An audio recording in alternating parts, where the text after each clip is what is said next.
And welcome back to Evolution 2015 here at Bally's Casino in Las Vegas, Nevada.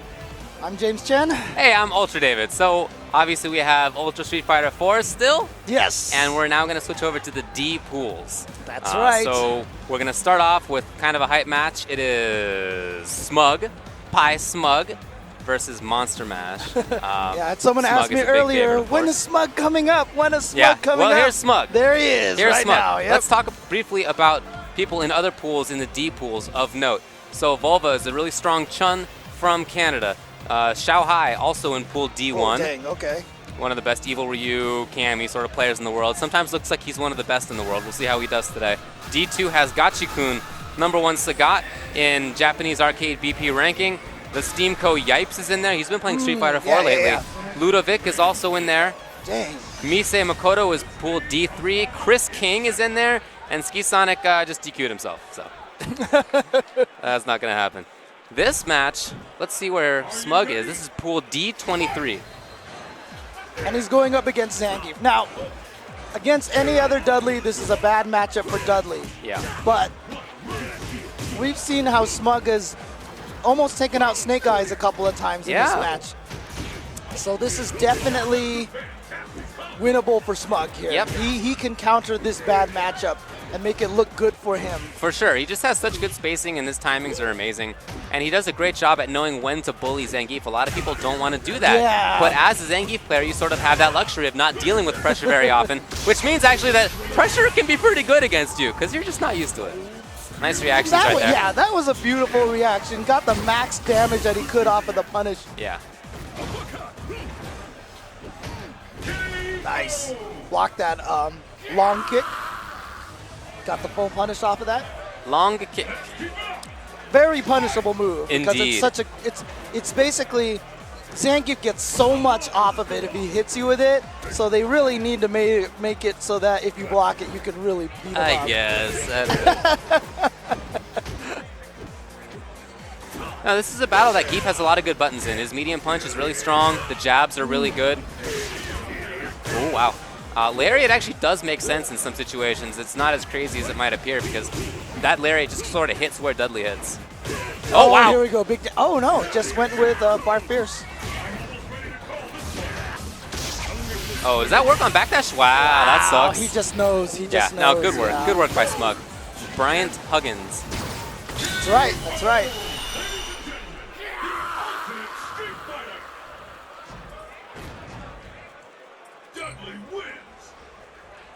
If you'd like to follow along with the pools yourself, I'm going to tweet them right now. You can check it out at Ultra David. And it's not just Street Fighter, it's all of the pools are in this link. Right. There's a lot of pools to go through, so have fun. Yeah, right, I know. Just expect to see a bunch of numbers on your screen. Right, exactly. Oh, good block. Ooh, what a read. And then that actually whiffed on Geef. How about that? Wow. Yep, that's that option selector. You do stand roundhouse into EX machine gun at a range that it'll whip so that if Zangief does nothing, you just stand roundhouse and that's it.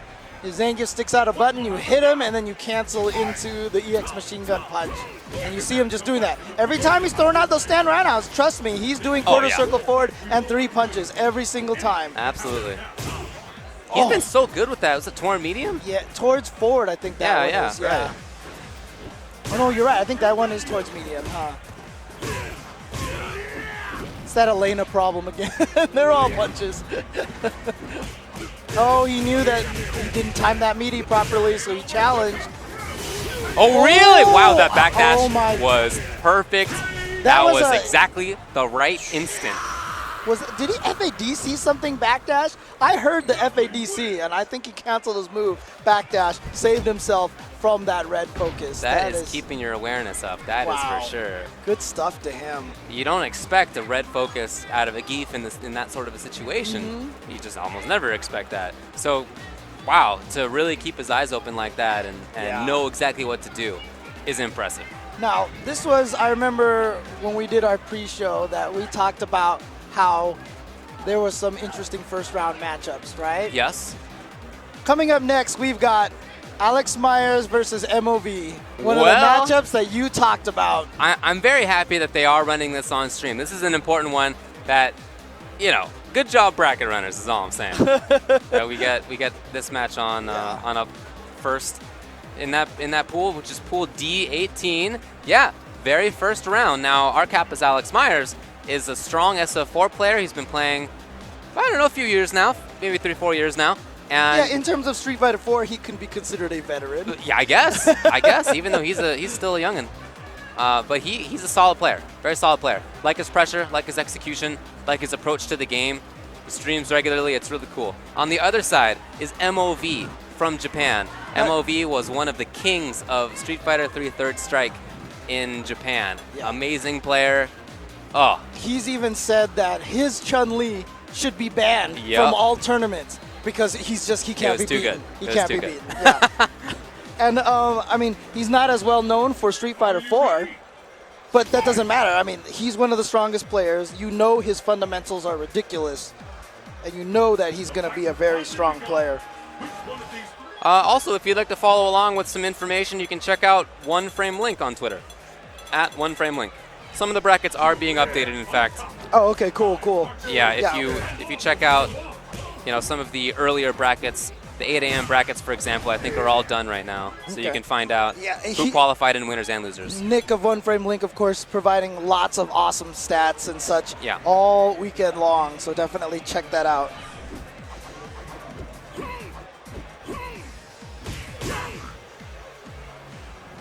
So MOV in this game plays Ibuki. And you're right that this is not the game that he is most known for. And he hasn't had the success in this game that he had in Third Strike. Although, to be fair, I'm not sure if he really put in the time for it like that.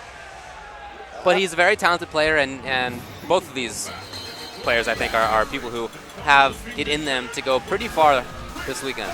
Now let me just do a real quick shout out. Like, I know a lot of people are watching. I know it's a Friday. I'm getting a lot of tweets from people showing me their setups while they're watching at work or multiple browsers open, watching all the streams. Shout outs to everybody at home watching Evolution 2015. We hope you are enjoying the show, enjoying the hype. It's only going to get crazier, and on Sunday, trust me, the venue is going to explode with hype. But even right now, we are getting some really, really awesome matches going. I'll tell you when the craziest ones are. That's going to be this evening for the semis, the quarters, the semifinals. Because once top 8 rolls around, you have a day to digest it. But tonight, it's going to be rapid fire. Top players are going to be losing. They're going to be mowed down. It's going to be sick. You got to stick around for that. Oh, a miss from Alex Myers, but here he comes. Has the corner exactly where he wants to be. The setup. Little frame trap. And he's really controlling things right now. Oh, wow, even a stun. All right, good start for Alex Myers. Like you said, he's putting in a lot of work in this game. Yes. He's putting a lot of work. I mean, as well as, some of the greatest things I've seen from Alex Myers is when he showed up to Wednesday Night Fights and he'd be playing and then off to the side do his homework. I remember that, yeah. Yeah. So he's putting a lot of time in the game, not at the expense of his school. So that's good stuff. That is the good stuff.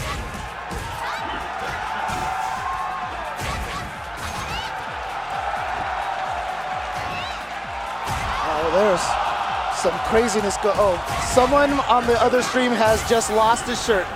No. He took off his shirt, and I think he put it around that. It's got to be Punko, because I don't understand the reference otherwise. I can't really see where I am from here. Oh, Punko took his shirt off. I'm not even commentating the right stream right now.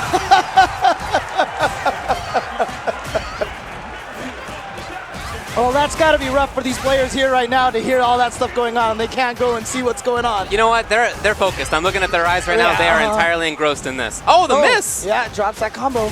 A nice EX uppercut, gets out of that situation. Oh, not quite timed right, so to get the link off of that. Save.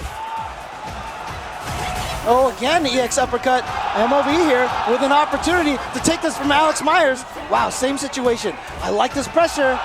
Can Alex Myers? Oh! Just got clipped. That's something I really like that Ibuki players I feel are bringing in more now is EX kunai.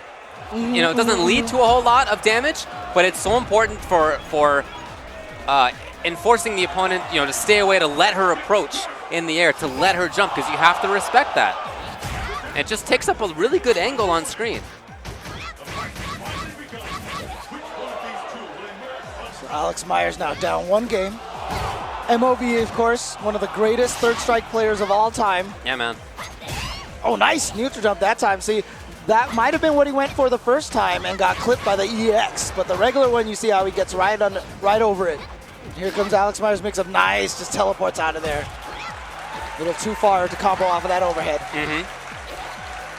Well, fishing around for that proper angle. Hey, see what I mean with that approach right there with the kunai like that? I just think that really bolsters her game. You have to respect that in the approach, and she has good movement and on the ground too. And MOV's timing and moments of when to choose to use the EX uppercut have been perfect so far. But here comes Sakura. She gets that one low forward into uppercut, and life just becomes miserable. And the same situation. It's good. It's a good move. Yeah, this is rough for Alex. He does not want to start this tournament in the loser's bracket, but then again, neither does MOV. Yeah. And MOV is poised here to just move right along in the winner's bracket. Match point for MOV. Exactly where he wants to be right now. Yep, he has Vortex. Got another chance for it. She delays, yeah, but you can see it.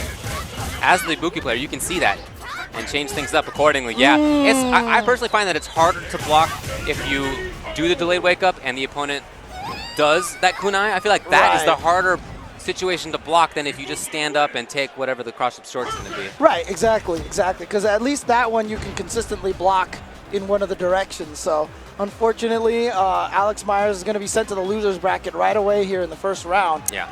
So well, it was going to be a good player either way. He's got a long road ahead of him as MOV comes up to us and gives us the thumbs up. So. Yeah. Nice. Good stuff to him. Again, I mean, very confident player, as we mentioned, Yeah.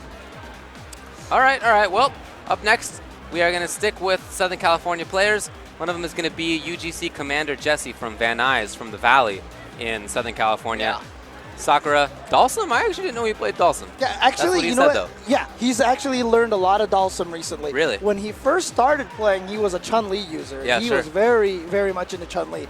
Then he disappeared for a while. Yes. And then I saw him again, and he was using Dalsum, and I was like, what the heck? Wow, okay, I didn't know How do you go that. from Chun-Li to Dalsum? I don't know. Actually, Chun-Li can be a defensive character as well. It's not that great. It's true, Whatever. yeah. And his opponent's going to be not one of us from Phoenix, Arizona in the United States. Also, of course, Elena and Makoto are the characters who he listed as characters who he plays. So we will see which one of those comes up. Could be Sakura, could be Elena, could be Dalsum, could be Makoto. I got to say, though, not necessarily that Jesse knows this, but knowing that his opponent's characters are potentially Makoto and Elena, I think Sakura is probably the safer pick. Yeah, but in general, Sakura is the safer pick. So. Yeah, and if you guys don't know as well, UGC, obviously we know this because we're from Southern California. Yes. UGC, an arcade over there. In fact, Yipes' Curly Mustache will just run from there. They have a policy there that if you win, I think 5 tournaments in a row, you get painted onto the wall of the arcade. And Commander Jesse has a portrait of himself on the wall. There you go. So there you go. See him on the right side of your screen. Yeah, other people there are such as Justin and Snake Eyes is there. So yeah. It's pretty good company. I like that they made it really easy on us to know which one's which, right? One has the clear Arizona shirt. The other one is clearly UGC. So.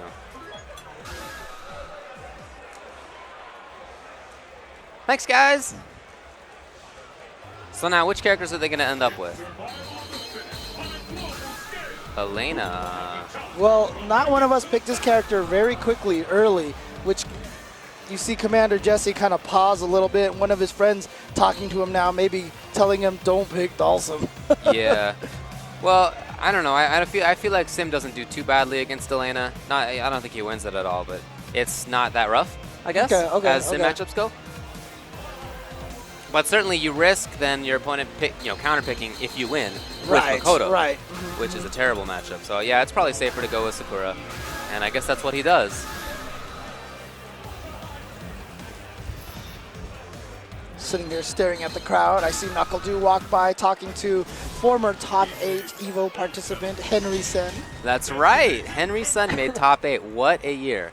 Yep, he got a gold EVO stick that year, and It's still- so they're giving away gold EVO sticks again this year. So he's like, well, time to get another one. Oh, so. man, it still boggles the mind. it still boggles the mind. It's the battle of the century. Oh, man. It wasn't even a small tournament at that time. Yeah, it was yeah, already pretty big, and he made it through. So.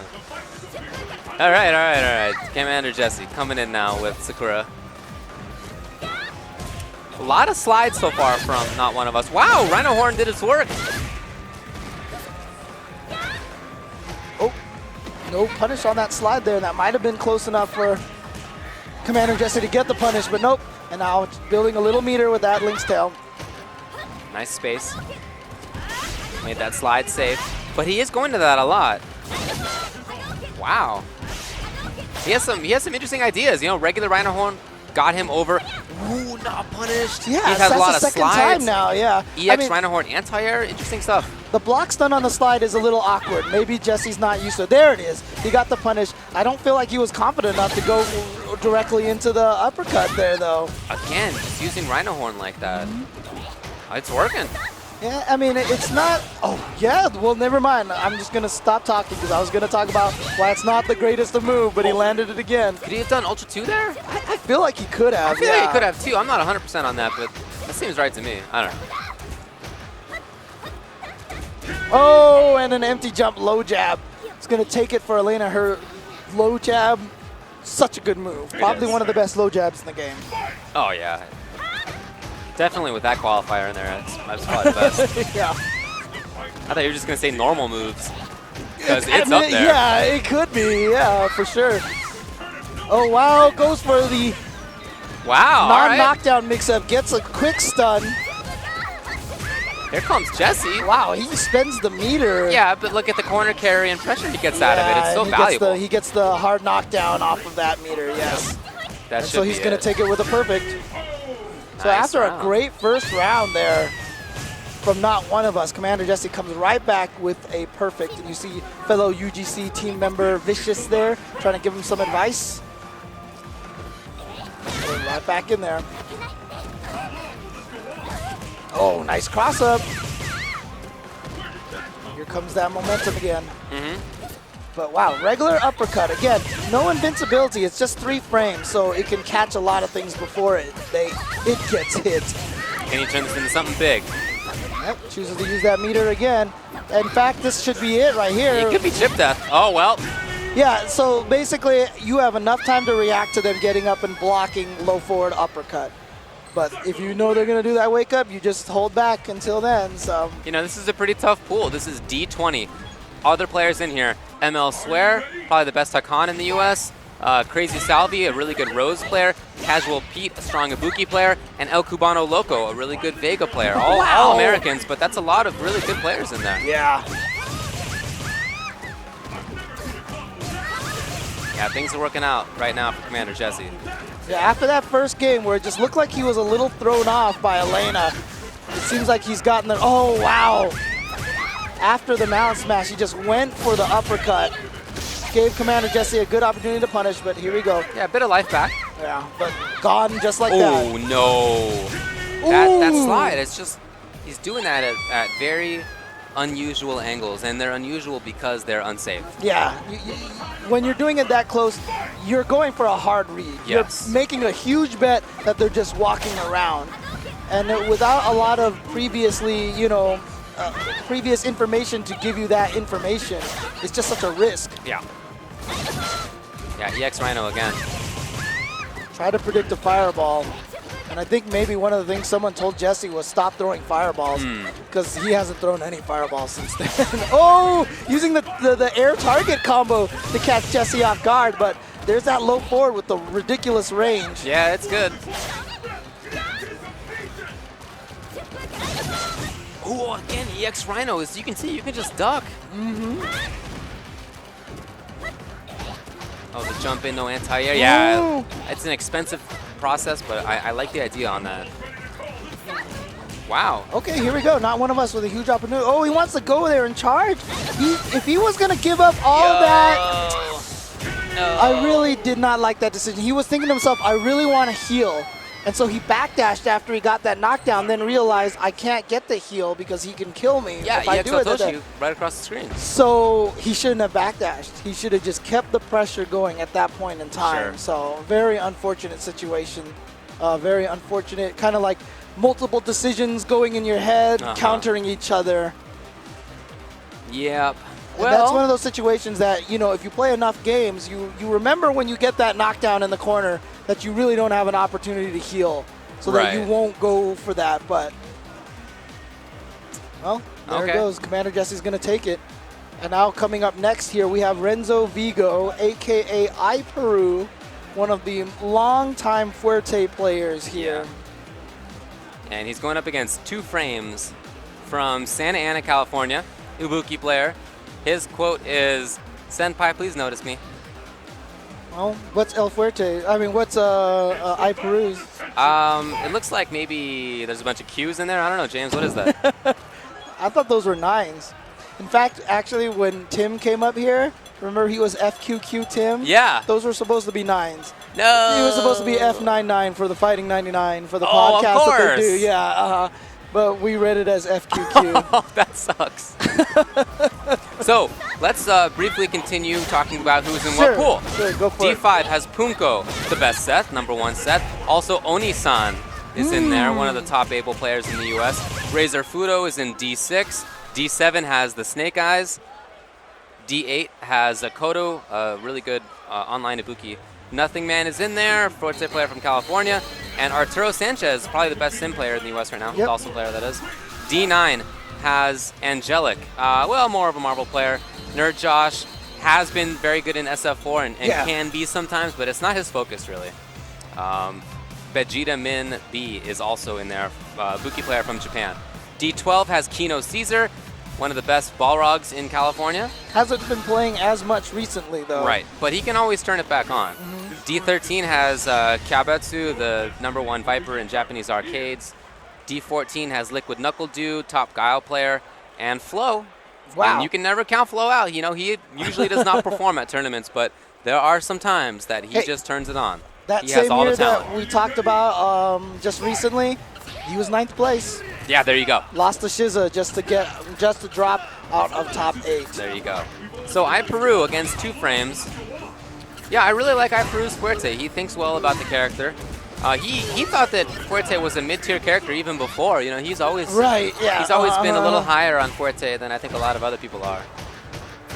And before Pepe Dai did his work, you know, he was the strongest Fuerte that I had seen or played against in person. And even as Fuerte got buffed in Ultra, before that, iPeru's placed very high in a lot of majors. Yeah, he got like 3rd at SoCal Regionals, Yeah, something like that. I think so, yeah.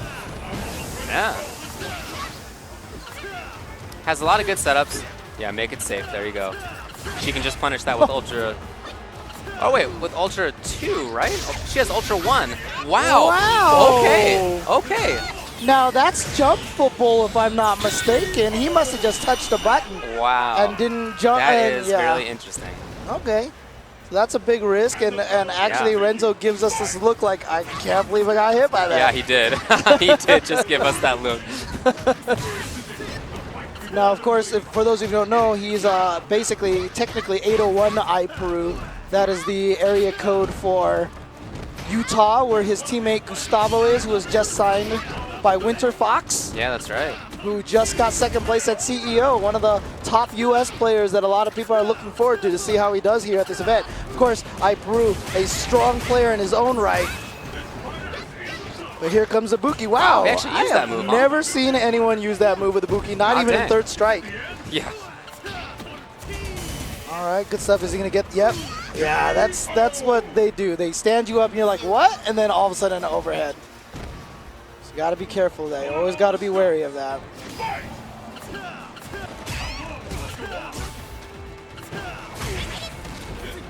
Yeah, there's a couple of times that 2 frames has actually used that EX uppercut and it's only clipped, so just not getting a lot of damage off of that.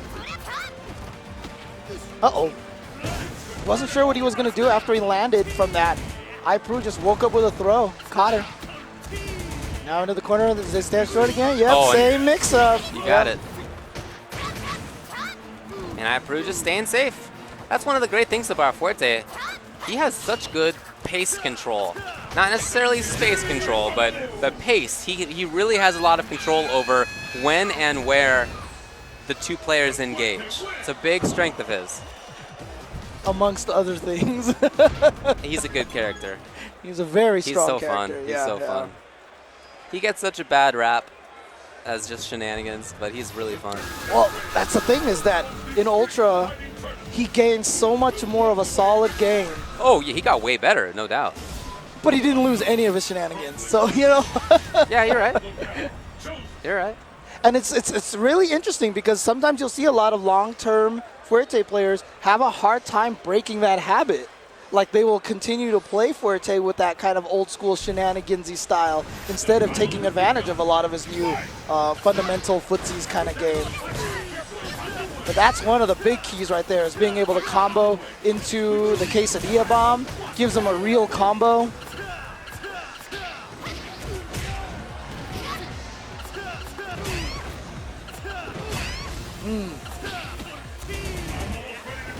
Two Frames had a good start on that first round, but I mean, he obviously he took it with kind of like that little bit of a shenanigans.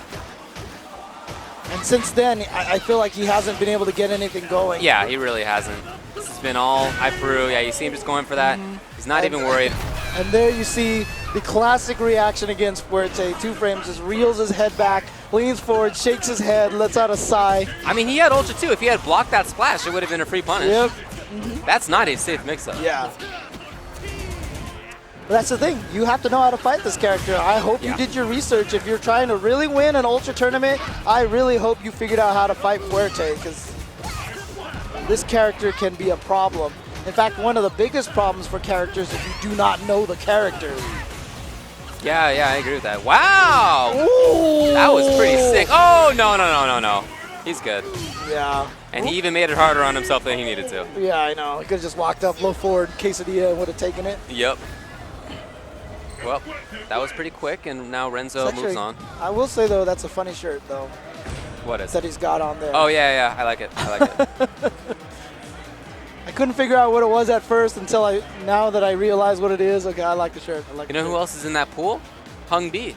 Oh, nice. Okay, that's a SoCal T-Hawk player. Yes. It was really funny. I actually talked to Tim about his matchup against Koji KOG. Oh, yeah. Yeah, and I was like, what? And he's like, you know what? I'm not used to that kind of T-Hawk because I play Hung B all the time, and Hung B is a very, very careful T-Hawk. Yeah. And he's like, I couldn't get a grasp on the craziness that Koji KOG plays. I think that does a disservice to Koji KOG. I'm gonna blow Tim up a little bit here because I feel like Koji KOG won that matchup by doing walk-up, jump back. Yeah. And that Tim is the one who put himself into bad spot. I'm gonna blow him up about that. No. He was actually, he was like, why didn't I just EX Blanca Ball instead or something? Or he was, because he said that he had been preemptively walking up and jump back. He didn't think that he ever reacted to it, and so he was like, I can get the block.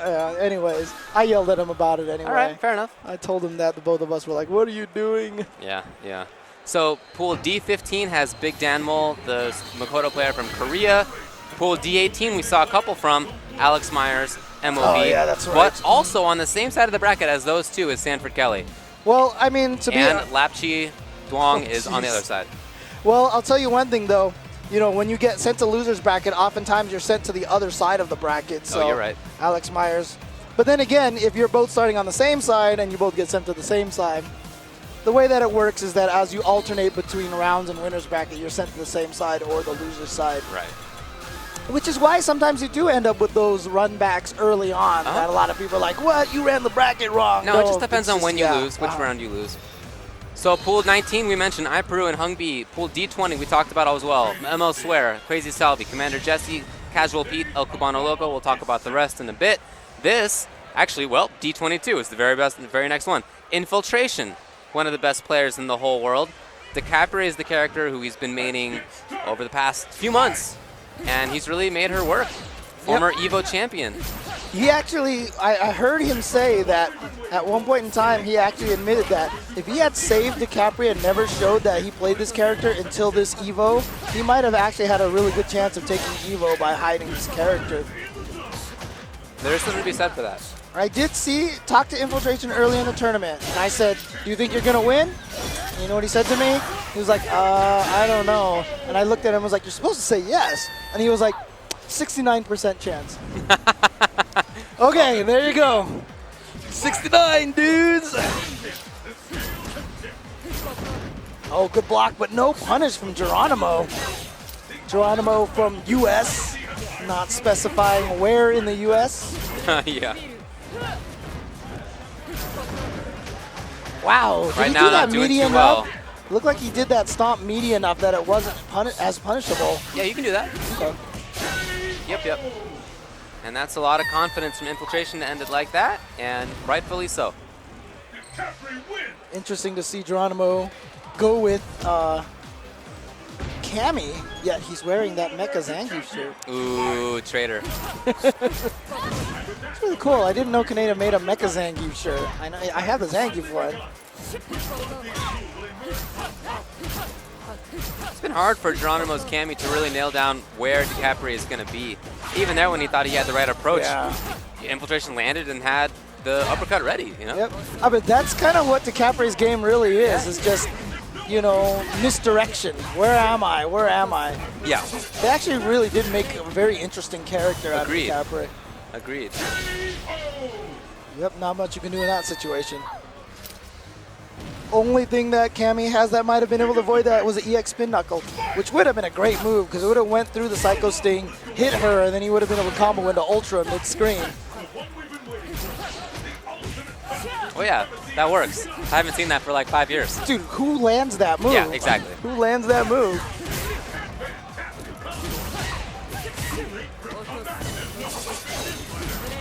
Well, that is that. Infiltration with a couple of rounds that were perfect, and he skates by in that pool, which was, again, pool D22. So pool D23, we saw Pi Smug. That was the first round. Saw him win. Pool D24, Ponzaman, a Rolento player from Japan, and Lazy One, a jury player from New York. Pool D25 has Fubar Duck, Ibuki from Texas, and many other games as well. LLL, RSD, MBR, an Akuma player from the Netherlands, one of the strongest out there. Very good player. Fruit, who I was very impressed by, a Sakura player from Dubai. We saw him when some American and Korean players went out to the UAE and they played. Yeah. And I thought he was really good. I was really impressed by his Sakura I'm glad to see play. him here then. So yeah, sure a lot of people will have a great chance to catch him on stream. Yeah, as that'll well. be cool. Filipino champ is also in D26. D28 has Ryan Hart. Sagat player, well, not just Sagat, actually. He has quite a few characters up his sleeve from the UK. And that's it for Pools D. Yeah, Ryan Hart, of course, very strong Capcom player. So, yes, Capcom player Ryan Hart. Yep, Capcom player Ryan Hart, you know. Yeah, well, he has played. Former EVO champion. In what? In Tekken. Oh, yeah. Fair enough. All right, well, who we have next? It is Mad Jester from Fargo, North Dakota, Evil Ryu. And his opponent will be Willie from Taiwan. Oh, the Hakan player. Ooh, okay. So is he Joker? Is that what's going on there? I don't know. But, I mean, the demeanor on his face, don't like it right now. Why so serious? I mean, we're at EVO. It's really hype. It's supposed to be exciting. I wonder how he got those scars. I wonder if there's a story behind that. Yeah. Maybe 3 stories. Yeah. Multiple choice. Well, if Willie beats him, he might want to show him a magic trick. I hope he really doesn't agree to that.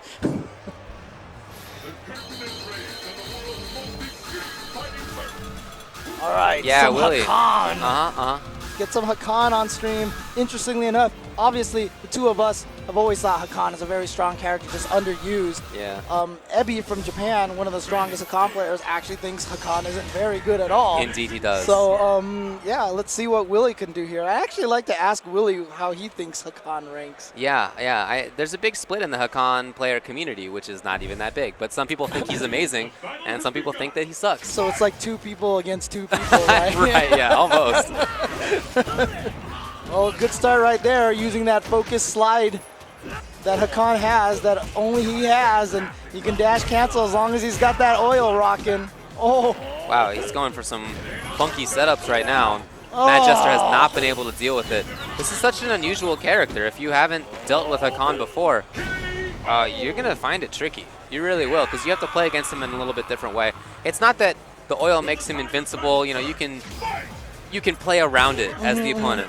But you have to know how to do that. Right. And if you haven't had experience doing it, it's going to be hard to do it on the fly. Like, it's actually still amazing to me how many players have been playing Street Fighter for like 5 years, Street Fighter 4, and don't know Hakan can focus backdash cancel into normals. Yeah, yeah. You know, they still don't know he can do that. For sure. It's crazy.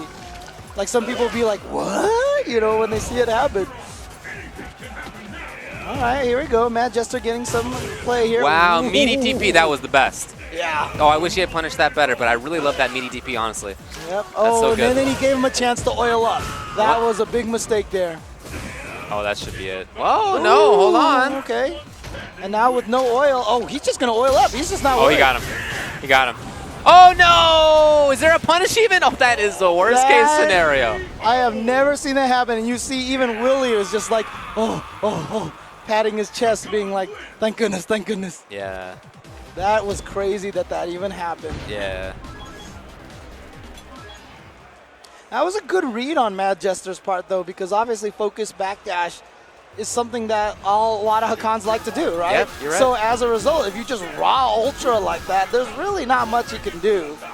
He's going to end up eating that whole entire thing, unless the Hakan gods smile upon you Right, and yeah. cause him to fall out.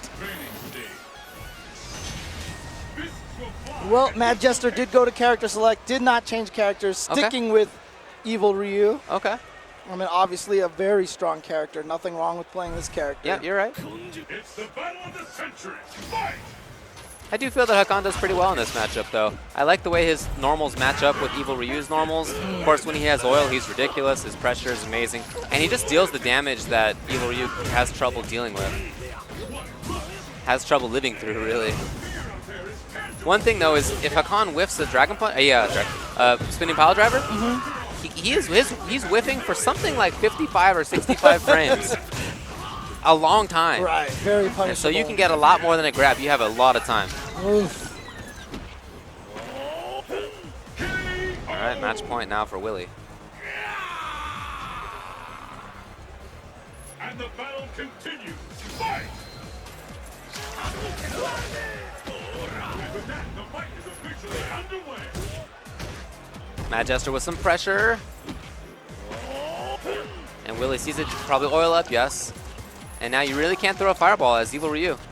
Yeah, so good work by him to recognize that. Going in, again, the frame trap. I'm not sure why that keeps working. Oh, and he just drops the uppercut, unfortunately, which is going to give Willie huge opportunity. Whoa, that just did not hit at all. I'm very Right. surprised.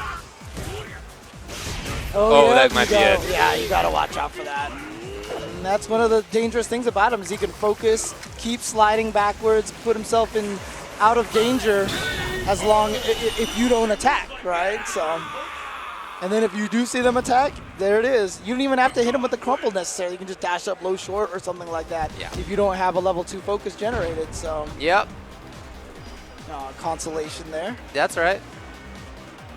Well, we'll see how he does after that. So who do we have coming up next? Ooh, I am intrigued. Wow, I am really? intrigued. Yep, it's those two. Knuckle Dew is on the front of your screen in the white jacket. He is such a strong young player. And I really feel like he's stormed all the way to the top of the American player rankings. Not that there's anything official like that, but I really feel he's if not at the top, certainly top 3. He is so good with Guile and DeCapre. And Flo is a really strong player. He's a very smart guy. He is, he has a lot of genius for fighting games. And in his younger days, in his more fighting game passionate sort of days, he was always a big threat in a bunch of different games. Yes. From everything from Soul Calibur to Street Fighter. And over the past several years, sort of fallen off on that. But And let's he put it- has the talent to show up and do well anytime. He even entered a bunch of Vampire Savior tournaments. There you go. And started taking like first or second place. And he never even played the game before. He played it because it was one of the only games that was out on GGPO at a time. And he was like, I feel like learning this game. And then he started winning a bunch of tournaments in that game. Flo is a very strong, but look, Yeah. NuckleDu may be one of the strongest players in the United States right now. Mm-hmm. And yet, I still can imagine Flo winning this just because of how strong of a player he is. Yeah, I think you're right. And he's playing a character in Yang whom he loves. He played Yang a lot in Third Strike. He just really enjoys how the character plays. He does think that Yang is not that great. That's his thought on the character. But I think that seeing Mago win 2 big majors with this character made him reconsider that a little bit. Yeah. And I'm happy to see him playing Yang again. Are you ready? Fight! So we'll see how he does. It's a good character selection from NuckleDu. Definitely think that DeCaprio is a better choice than Guile against Yang. Oh, interesting. Okay. All right, Flo gets in there. Yeah, you got to watch out for that. It's always a surprise. Oh, no punish from Flo. Shows a little bit of inexperience maybe against the Capre on Flo's part. Wow. Wake up stand median kick? Yeah, I'm surprised. Ooh, I really, did NuckleDu like take half a step and then do the psycho spin? That was pretty sick. Oh, wow. Nice little yeah, mix up. There we go. Good stuff. Pretty good game, round 1 from NuckleDu.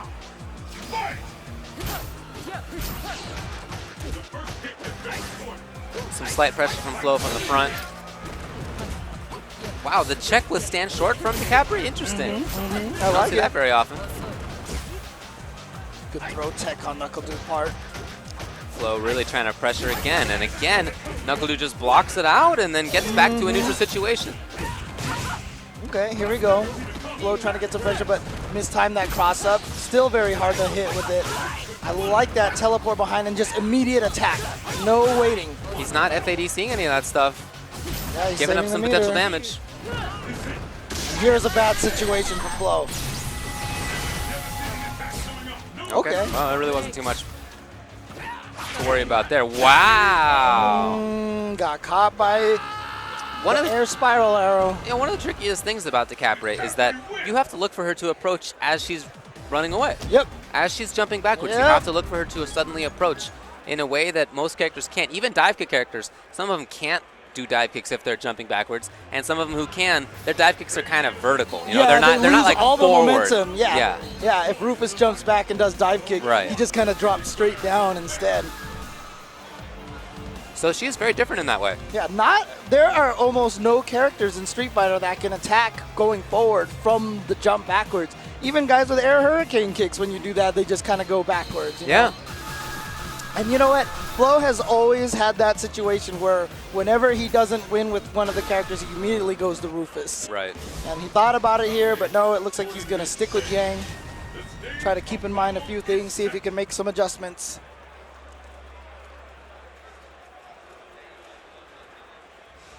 Well, really, I think there was a lot of good blocking on NuckleDu's part. You know, Flo did have some occasions for pressure, and when he did, NuckleDu just was patient. And, you know, I think Flo Yang could have done some better things, like turning slashes into FADC combos for better damage, better positioning, better setups, that sort of stuff. We'll see. Wow, how did that get behind? I, like Flo, thought that was going to hit in the front. Oh, here we go. Oh, but Flo drops his combo, misses his punish. Bad situation. Already in the corner. Oh, dove right back into that position. I don't think Flo was ready for it. Good block on the frame traps attempt. Wow, he actually, I'm not sure if he punished or if I think it looked like it NuckleDu. might have been. Okay. Okay, Flo now, maybe with a chance. No. Oh, great neutral jump, defensive neutral jump from NuckleDu. But NuckleDu showing why many people do consider him to be the best U.S. player right now. Yeah. He's been doing well all tournament season long. I feel like the character really fits him. He can be mobile with her, he can play offense with her. He can play runaway with her. She just has all sorts of stuff going on. It was just really nice because, you know, he had always been a Guile player this whole time, so it is really nice to see, you know, him branch out to this character and give him a different look. Yeah. One, like you said, might actually suit him better than Guile. Oh, Flo's on the ropes right now. If he finds something, he's got to turn it into damage. He can't just go with regular slashes right now. Oh, wow. Actually caught a poke from Flo. Okay, Flo gets the grab. And then just delayed wake up into grab. That's it. There it is. There it is. Knuckle Dew's going to take it. Knuckle Dew looks strong. Capri wins. Yeah, Jury could do that too. That's true. That's true. The jump back approach from forward. Well, the nice thing about, one of the nice things about Capri, though, is that it's really safe. EX especially. Yeah, is especially safe, the yeah. EX. And if you do it low enough, then the regular one is pretty safe. Yeah, man. Jury, it's a big risk. If you actually try it and the opponent does block it, then you're just going to sit there and bounce, and then you eat this ton down. Oh, wait, but she actually has to control even the regular one now, it's right? different now. Yeah. That's right. Yeah. That's right. All right, Yeah, moving okay. on. TGL Chief Geef from St. Louis, Missouri in the United States. Zangief, obviously. UGC JC from SoCal, USA. Okay, okay. Sakura For a and second, Yang. I almost thought that was Commander Jesse again, I but did the too. letters are switched. Yeah, same here. So I thought it was CJ, but And then I thought it was JC, like from like Run, like Team Run. oh, JC. yeah. It's not him either. Yeah. Somebody new, or somebody I don't know personally. So we'll see how he does. We'll see how he does. Head over to the players there. They are lining up. Yes. I like Chief Geef's shirt there. A Zangief's lot of gym. Zangief shirts I've seen on stream today. Well, Zangief's the best. I mean, come on. Pretty much. Agreed.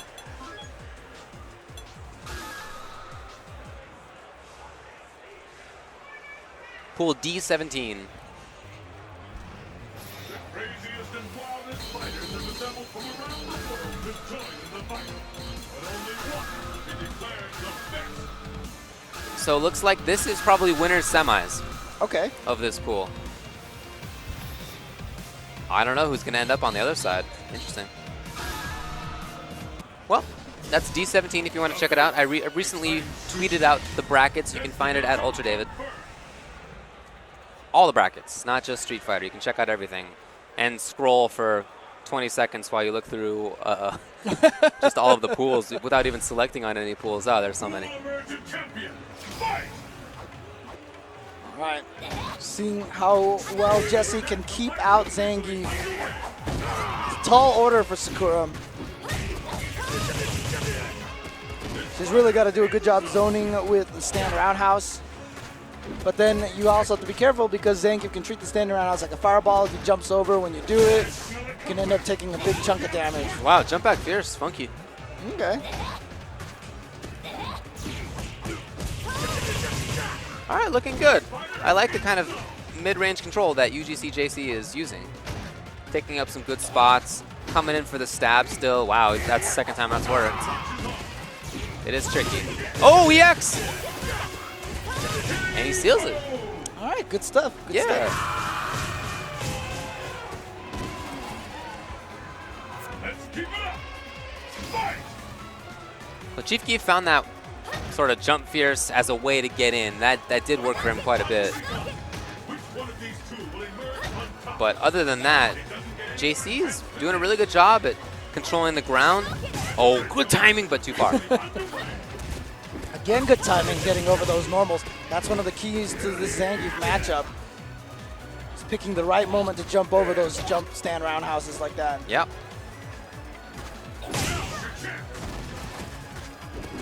Ooh, the miss. Red focus. Oh, yeah. That's so good. That's so good. That always makes me happy to see. It's a scary thing to have to deal with. Yeah, super scary. Nice. UGC, JC just getting out of there. Spent a lot of meter to do it, though. 2 meters. Ooh, no anti-air. And now JC gets out of the corner. Yeah, there it is. Yeah, There I mean- are timings where she can beat that lariat, but it's not that. Right. Not that. You can recognize it as the key player. It all comes down to this. Fight.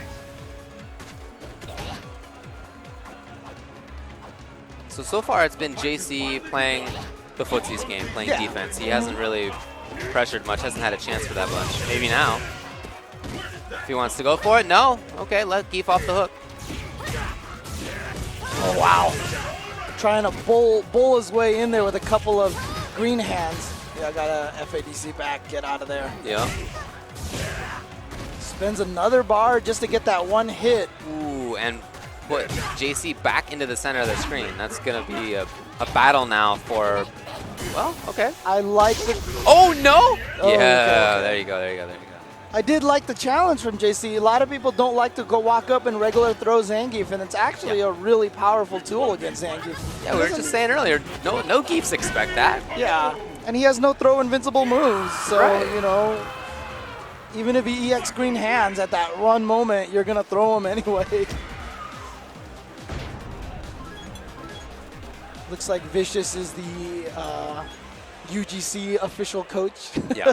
We saw him talking to Commander Jesse. Here he is talking with JC. Again, an arcade in Southern California in the Valley. A lot of good players go and play there consistently.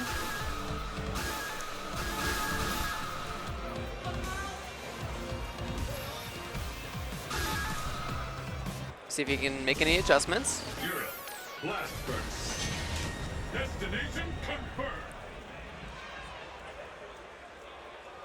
You know, things are working out for JC, despite the fact that he, you know, hasn't been really pressing. He's chosen to take a more cautious approach, Right. which is understandable.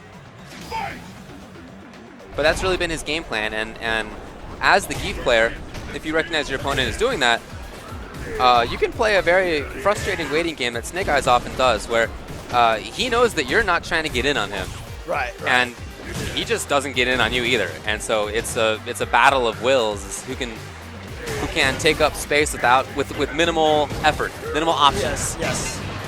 But we're not really seeing that. Oh, the drop!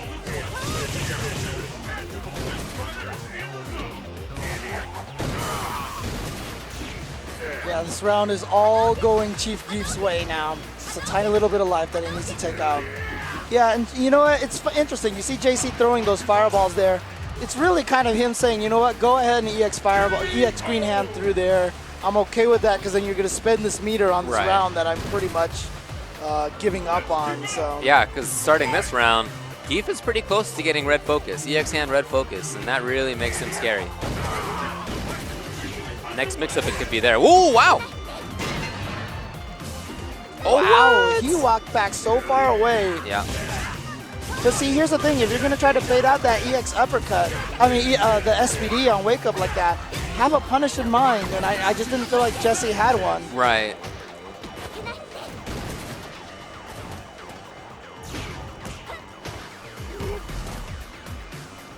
Oh!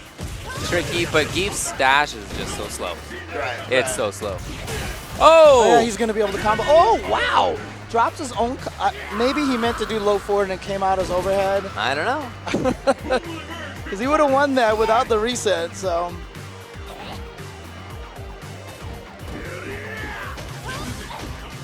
Yeah, I had to make it safe right there. And back to this mid-range control. Yes, there you go. He has been letting Chief Geef jump sometimes. You know, so it's important to see that crouching fierce. Oh! Chief Geef coming in, and they're very patient. Wow. Oh, wow. Overly Look at the patient. range on that focus attack. Of course, at the end of the lariat, Zangief's hurt box, I swear, grows to the size of like the screen, I swear.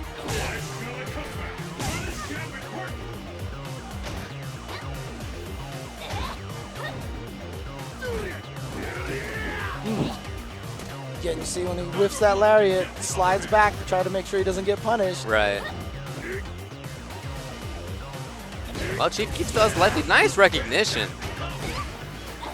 That's what I like to see. That was really good stuff. And now he has a big life lead.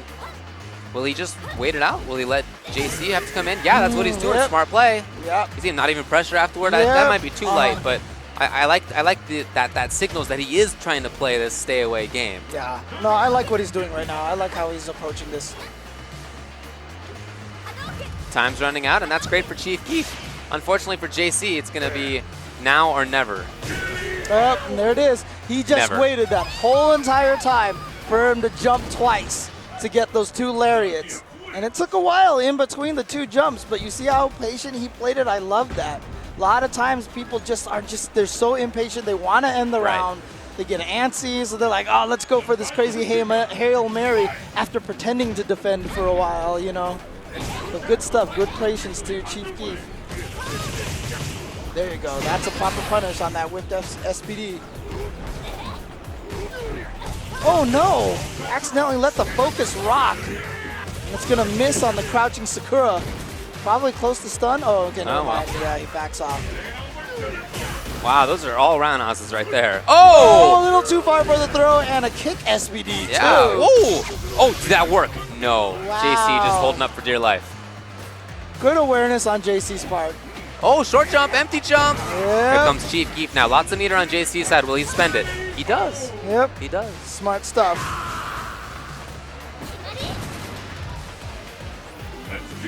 Okay, match point JC now.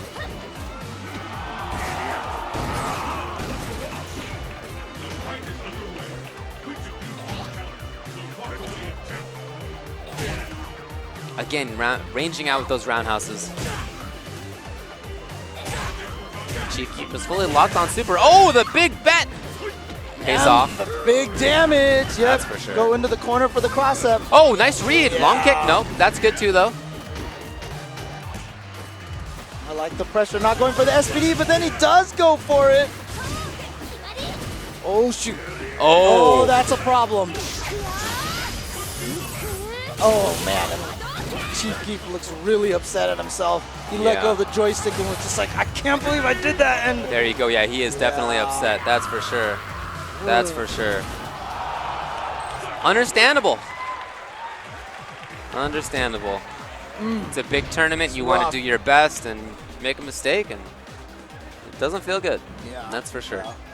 So his Yeah, opponent moves on and winners. JC. Yeah, I'm you sorry. saw- Yeah, JC. yeah, JC stood up and he looked over at his opponent and was just like almost like he felt bad. You Right, know? right. It's one of those situations. But you know what? You take the win. Yeah, You and it's take the not win. his fault. That, No, well, yeah. I mean, because that's the thing. You're there to beat each other. Of course. So can't feel That's bad about competition. being. Yeah, exactly. It's the way it works. Somebody's so. going to lose. That's how it Yep. goes. Okay, so we're going to move on now to Filipino Champ versus KRS T3P Valiant. Yep, a player who that is Filipino champ. We haven't seen play much Street Fighter as much recently. He's obviously focused a lot on Marvel, That's true. but every time he does enter, he still does very well. And in fact, you have to remember, he was the person that knocked Daigo into loser's bracket last year. You're right. You are right. And even last year, he wasn't even playing that much Street Fighter. Yeah. No, he's just a talented player, and he is a very good Dalsum and an unusual Dalsum because he plays a more sort of he's waving to us a very mobile Dalsum. It's hard to peg down where he's going to be. He likes to move a lot. Some other Dalsums are more stationary, and they like to pick the right spot on screen, and they're there, and they know what to do. Whereas he would rather, I think, play a little bit more of misdirection and making sure that you feel uncomfortable, that you don't get into a comfortable mindset. He likes to frustrate you. That's the key to his game. And of course, he was just very recently signed to Panda Global. So there you see he is PGF champ. There you go.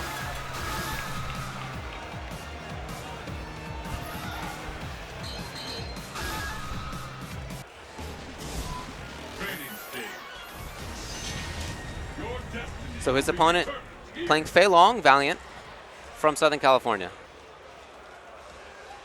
It's an interesting match because Fei Long can really kind of run over Dalsum once he gets in. It's possible. But Fei Long isn't as crazy of a character like a Rolento or something like that. So Dalsum can actually do a decent job keeping him out.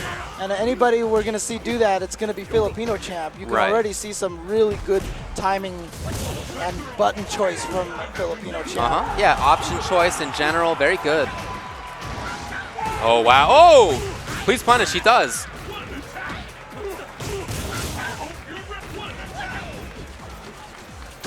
Nothing there. Okay, this is just trying to build some space. He doesn't want to be in the corner anymore. Yoga Catastrophe is a really good way to make characters like Fei Long respect that, but hey, there he is again, in the corner.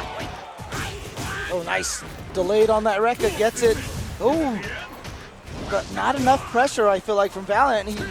I'm not sure what he was trying to fade out or...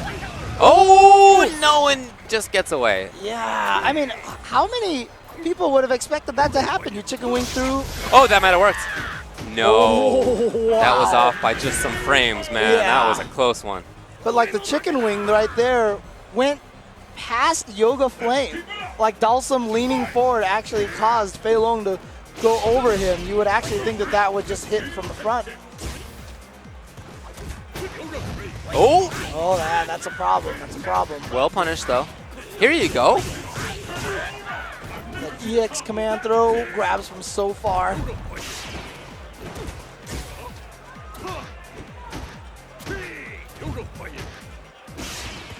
Valiant, pretty cautious approach right now. I like this.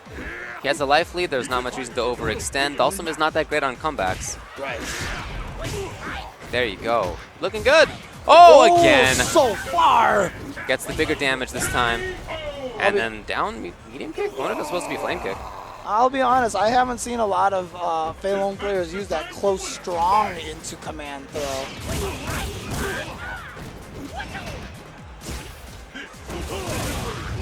Okay. Tried for the juggle, not quite. Yeah, get that jungle, push him away a little bit more. Yep, use that EX fireball to get the teleport out of the corner. Ooh, he gets the crumple. A little late on that, but you know what? The better thing is that he just got away. Yeah. Got back to this better spot on screen, and now it's up to Valiant to make it his way in. Well, he does make his way in. Yeah, into the corner again, just like that. Wow, lets him get away with that instant air teleport. Really just wasn't expecting it at all, it seemed like. Ooh! Can't take any hits.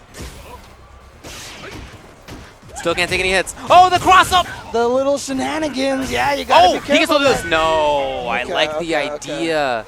Very commonly after that overhead phase will do crazy stuff. And Yes. I think we saw an attempt at crazy stuff in the previous round where he had down medium kick instead of the commonly done flame kick. Right. So it would have made sense for a Filipino champ to stay still to block that, but good read by him. Game 1 F champ.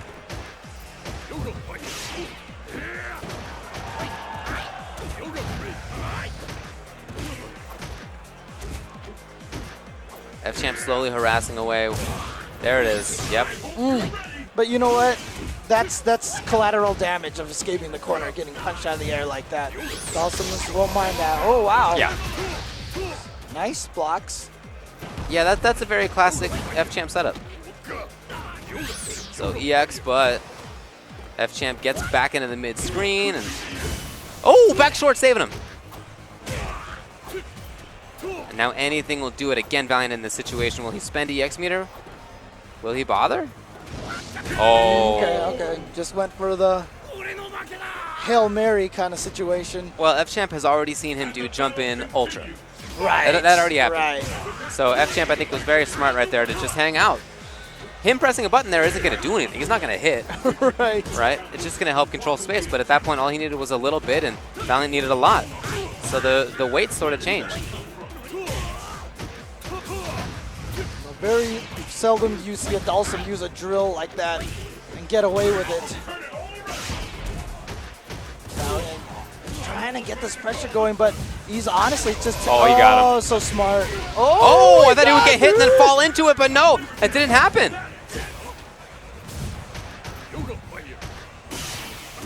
Oh, that back short again. Oh, Really and he coming to F lost a champ's lot save. off of that white damage, but then a trade goes in Valiant's favor.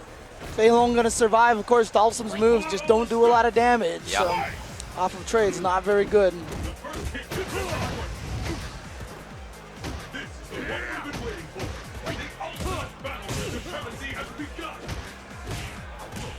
Nice. Oh, look at all those button choices. Yeah. All three of them landing.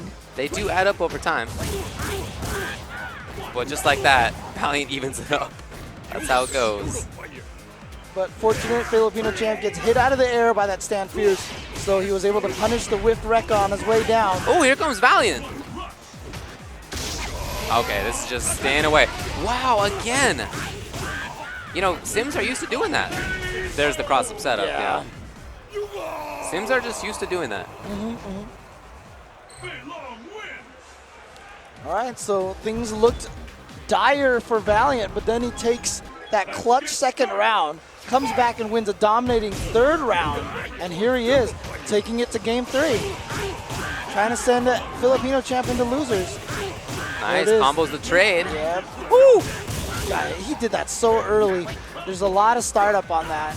And so you can do it before people get up. Oh, tricked him, stayed in the front. That was really clever. Ooh, if he had done maybe back forward. F-Champ just trying to build some space for himself.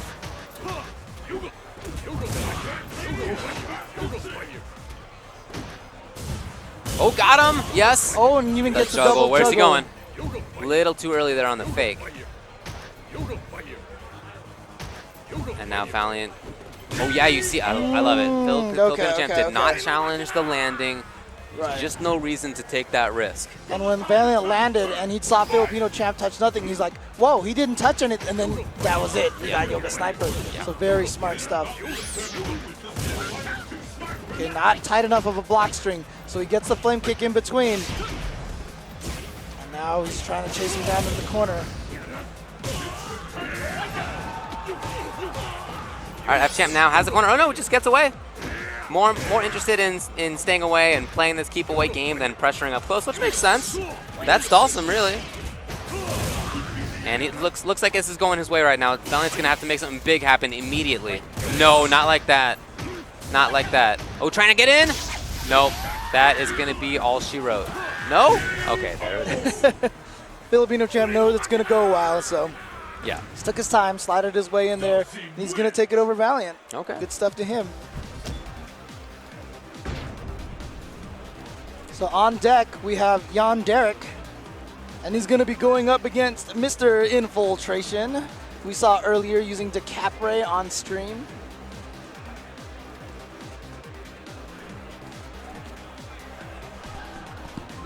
Jan Derek, of course, from Canada. We've seen a couple of Canada, actually a lot of Canada players here on stream so far.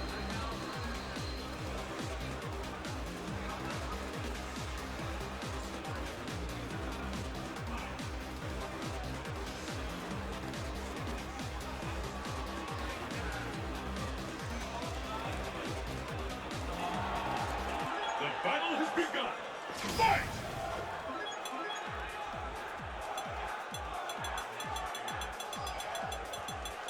Here's some chants from some of the players for the other stream over there.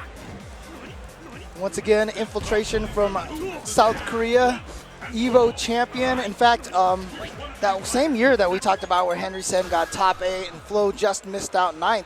Infiltration, actually, that was the first year he got top 8 in Street Fighter 4. At the time, not a lot of people had heard of him. When people thought of players from Korea, Punko was the only one that was known at the time. And when Infiltration actually made the top 8 as opposed to Punko, a lot of people were surprised. A lot of people were not expecting him to make it up there. But then since then, Infiltration has definitely made himself a household name, endeared himself to a lot of fighting game players. And now he's one of the more and most popular players, as well as being one of the strongest players in the Ultra Street Fighter 4 community. And we see here a little bit of, well, no, I guess not. Infiltration has just been hovering on Chun-Li for a while. Sometimes, you know, I mean, his DeCapre is his main character, obviously, but sometimes I've seen Infiltration seem to switch characters on a whim. Even without knowing who his opponent is going to use, will just all of a sudden use a different character. Maybe he does know, I'm not sure, but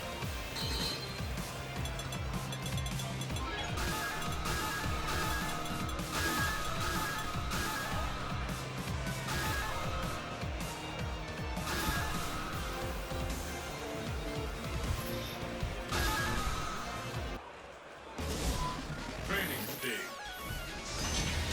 Destination confirmed. here we go. Infiltration going to go with Evil Ryu. Are you ready? Fight! I believe. Yes, infiltration with the EVO Ryu, Yanderic with the Chun-Li. Interesting, I don't know if I've seen infiltration really use EVO Ryu that much. But you know what, to be honest with you, I just feel like he uses every character. It's just,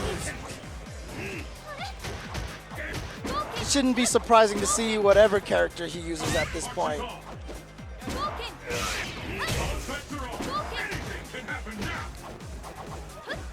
Yeah, infiltration going with an EVO Ryu going up against Yanderic's Chun-Li. Of course, he's gonna know a lot about Chun-Li because he uses Chun-Li himself.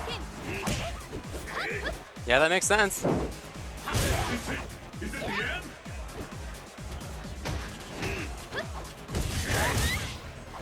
Just one little pixel away from taking this first round.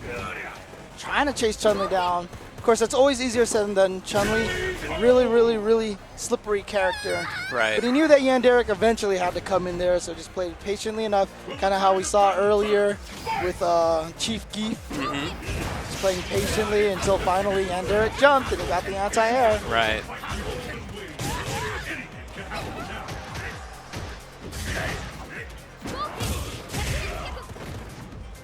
All right, Yanderic with the approach. No, just wakes up. You really look for that out of a player like this, to wake up with Fierce Dragon Punch without the safety of FADC, but that's why it becomes effective. Right. Because the opponents are largely not looking for it, not expecting it. Some interesting movement. It's always cool to see infiltrations take on a character. Because he always plays them a little bit different than other people. Oh, there it is. That stands strong in the super link. Yes. What can she get here? Oh, one of the anti-air, but just you can see it on his face. I mean, he's not happy with how that went on the left there. I like the challenge, though. I like the challenge. Chun-Li could definitely get clean anti-airs at those ranges. I just felt like he hit the button just a little too late. Just a little too late. Right. Wow, okay. Yeah, you see what I mean? No, who else does that? Who else does that series Right. like that? Yeah, look at this. Just harassing. He knows it's not a true block string. Finally, Yanderic got out of it, but in the meantime, Infiltration got the corner. He got a bunch of chip damage. He got some actual damage when he saw it hit. Well played. What will happen now? Fight!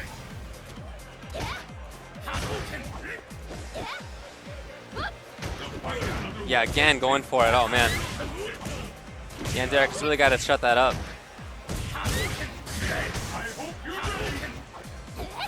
Getting moved backwards. A lot of fireballs still coming from infill, even though Ultra One is on deck. Chun-Li tries to make herself safe.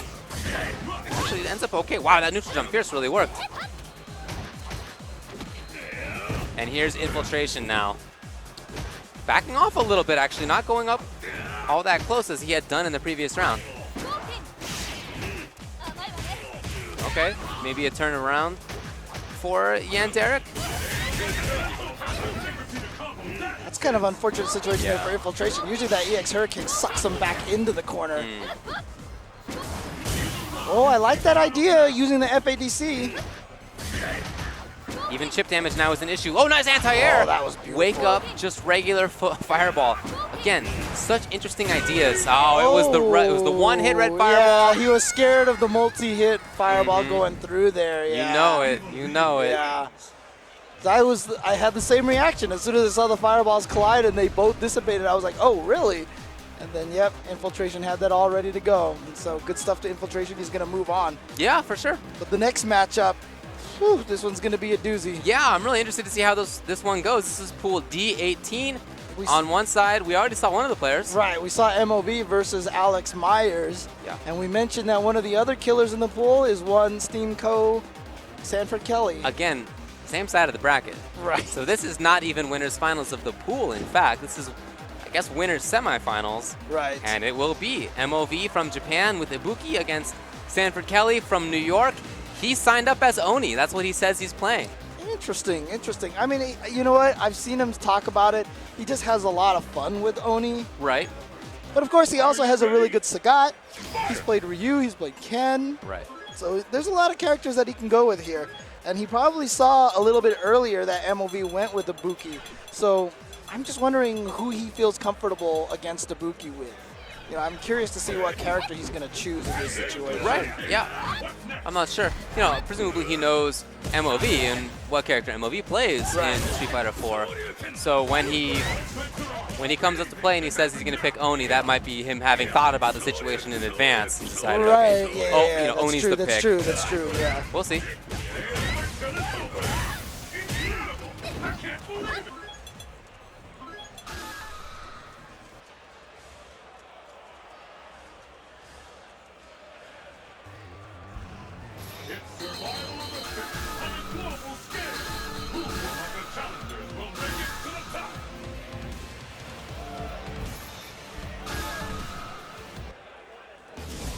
All right, here it is. Pool D18 again. This will fly at this location. And it's Sanford Kelly from New York. He is indeed going with Oni. That's his selection here against All right, MOV all right, Ibuki. I like it, I like it. I think the character fits him pretty well. Yeah, yeah, because, I mean, it's a very mix-up and a very improvisation character. Right. And I feel like that's where one of Sanford Kelly's strengths lies, right there. Oh, yeah. Is this improvisation and kind of on-the-spot decision-making. Yes. But there you go. There's that target combo in the air that a lot of people forget that Elena and Ibuki have. Crouching a little too early, getting caught by the second hit. Fortunately, though, MOV dropped his combo afterwards. So Sanford Kelly escapes with that with less damage.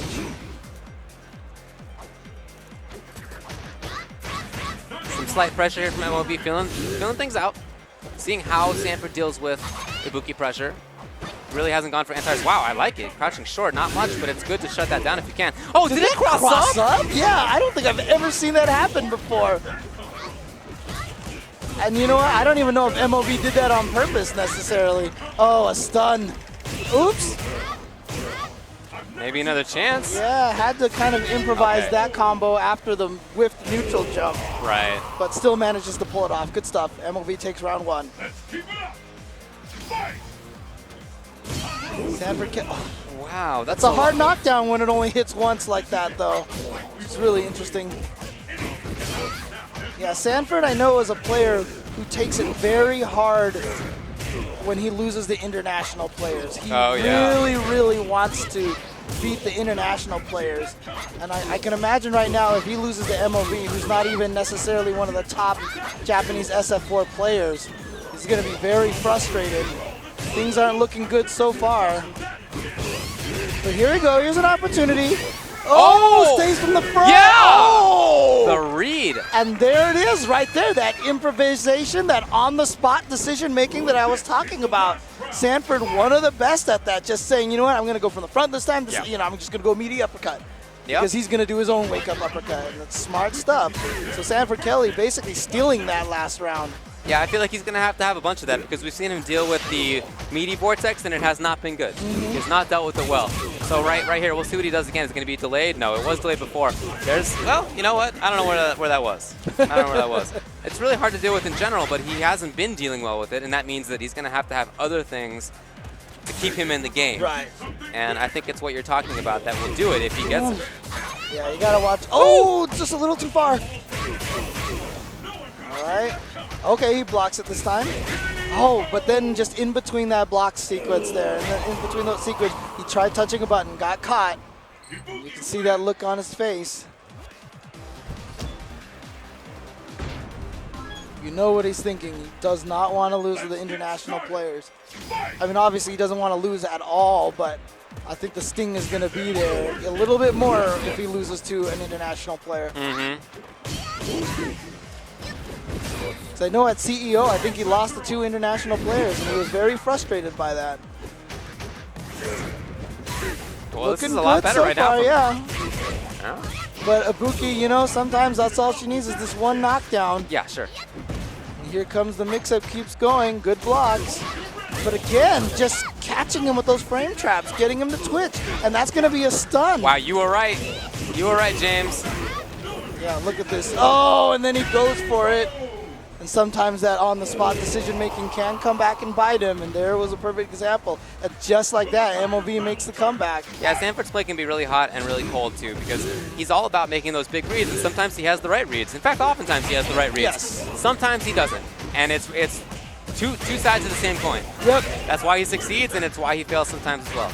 You know, it's really interesting because against the lower level players, it'll work very, very well. Then when you start playing against the top level players, your returns of investment start to diminish heavily, which is why Sanford has the ability to beat anybody, but he just is generally always hasn't been able to finish in the top 3 or top 2 of a lot of these tournaments. Well, in this tournament so far, he's sent to losers, and again, that was not winners finals, it was winners semifinals. And on the other side of the bracket, we'll see who comes out of that. I really couldn't tell you, to be honest. The name I know best is Lap Chi, but we'll see. We'll see. Lap Chi is standing right there. It looks like he's about to jump on stream at this point in time. Ah, okay. But I will say one thing. Oh, no, not quite yet. Not maybe? quite yet. Yeah, we have one. Oh, okay, yeah. okay. But I will say one thing, though. You couldn't see it, but right as soon as he lost, Sanford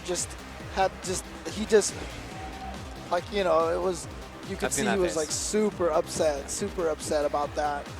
So yeah, hopefully he can recover from that though. We'll That's see. the main thing right Tough there. bracket. Is Tough if he can pool. recover from that and keep going. Again, Alex Myers is lurking around in there in the losers bracket as well. So That's right. rough bracket, like you said, and Lap Chi, like you said, is also in this bracket. Who's also not a slouch at this game either. So yeah. Okay, well, D23. We're going to go to that pool now.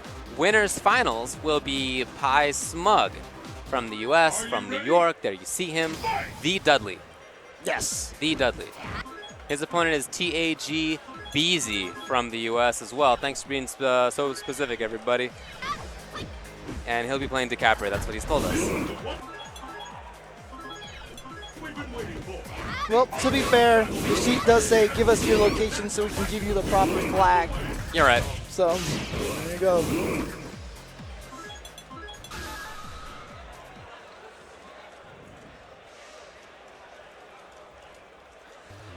So D23, let's see who else was in that pool.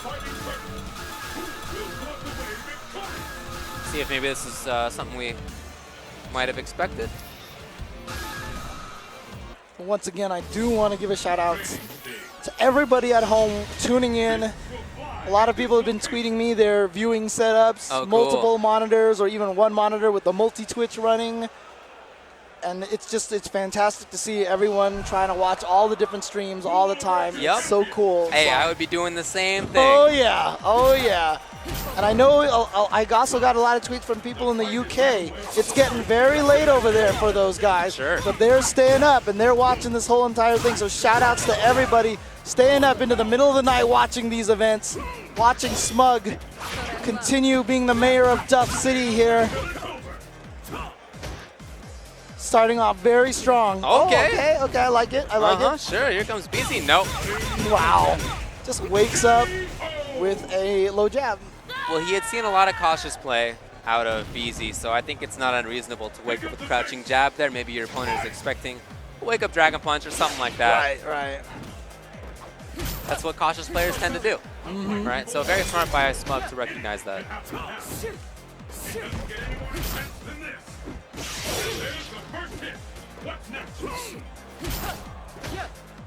Yeah, BZ doing his best to keep him out. But you know what? I mean, it looks like it's going pretty good right now.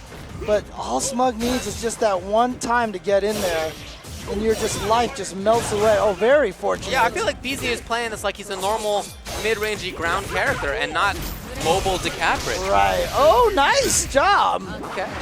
Getting the combo right into Ultra there. Good reaction to see that Smug got hit by that.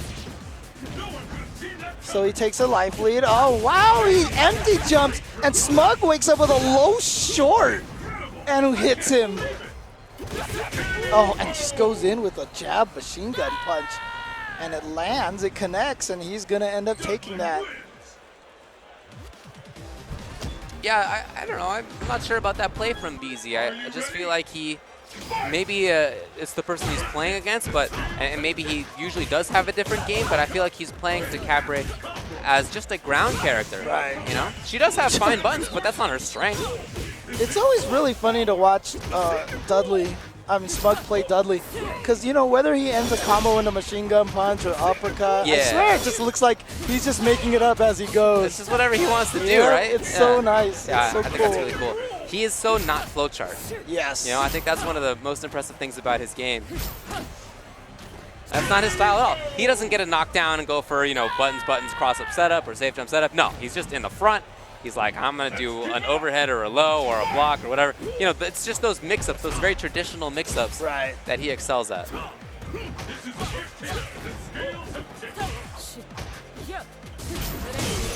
Oh, again, getting that armor break on the dive. Nice reaction from Smug, making sure he gets in there. Look at that, chasing him all the way down. You see the corner carry on that, so good. Then the counter hit frame trap, hard knockdown. Oh, that'll be it. There it is, Smug gonna move on. A lot of people putting a lot of hopes on Smug for this event here as one of the U.S. players who can potentially get into the top 8 and fight against the foreign contingent. Yeah. Well, at CEO, Smug did do that. He beat Momochi, if you recall. So he has done that in the past. Not the first time that he's beaten some top-level foreign player. He's really getting up there. He was invited to Topanga World League, if you recall, because they have a lot of respect for his play as well.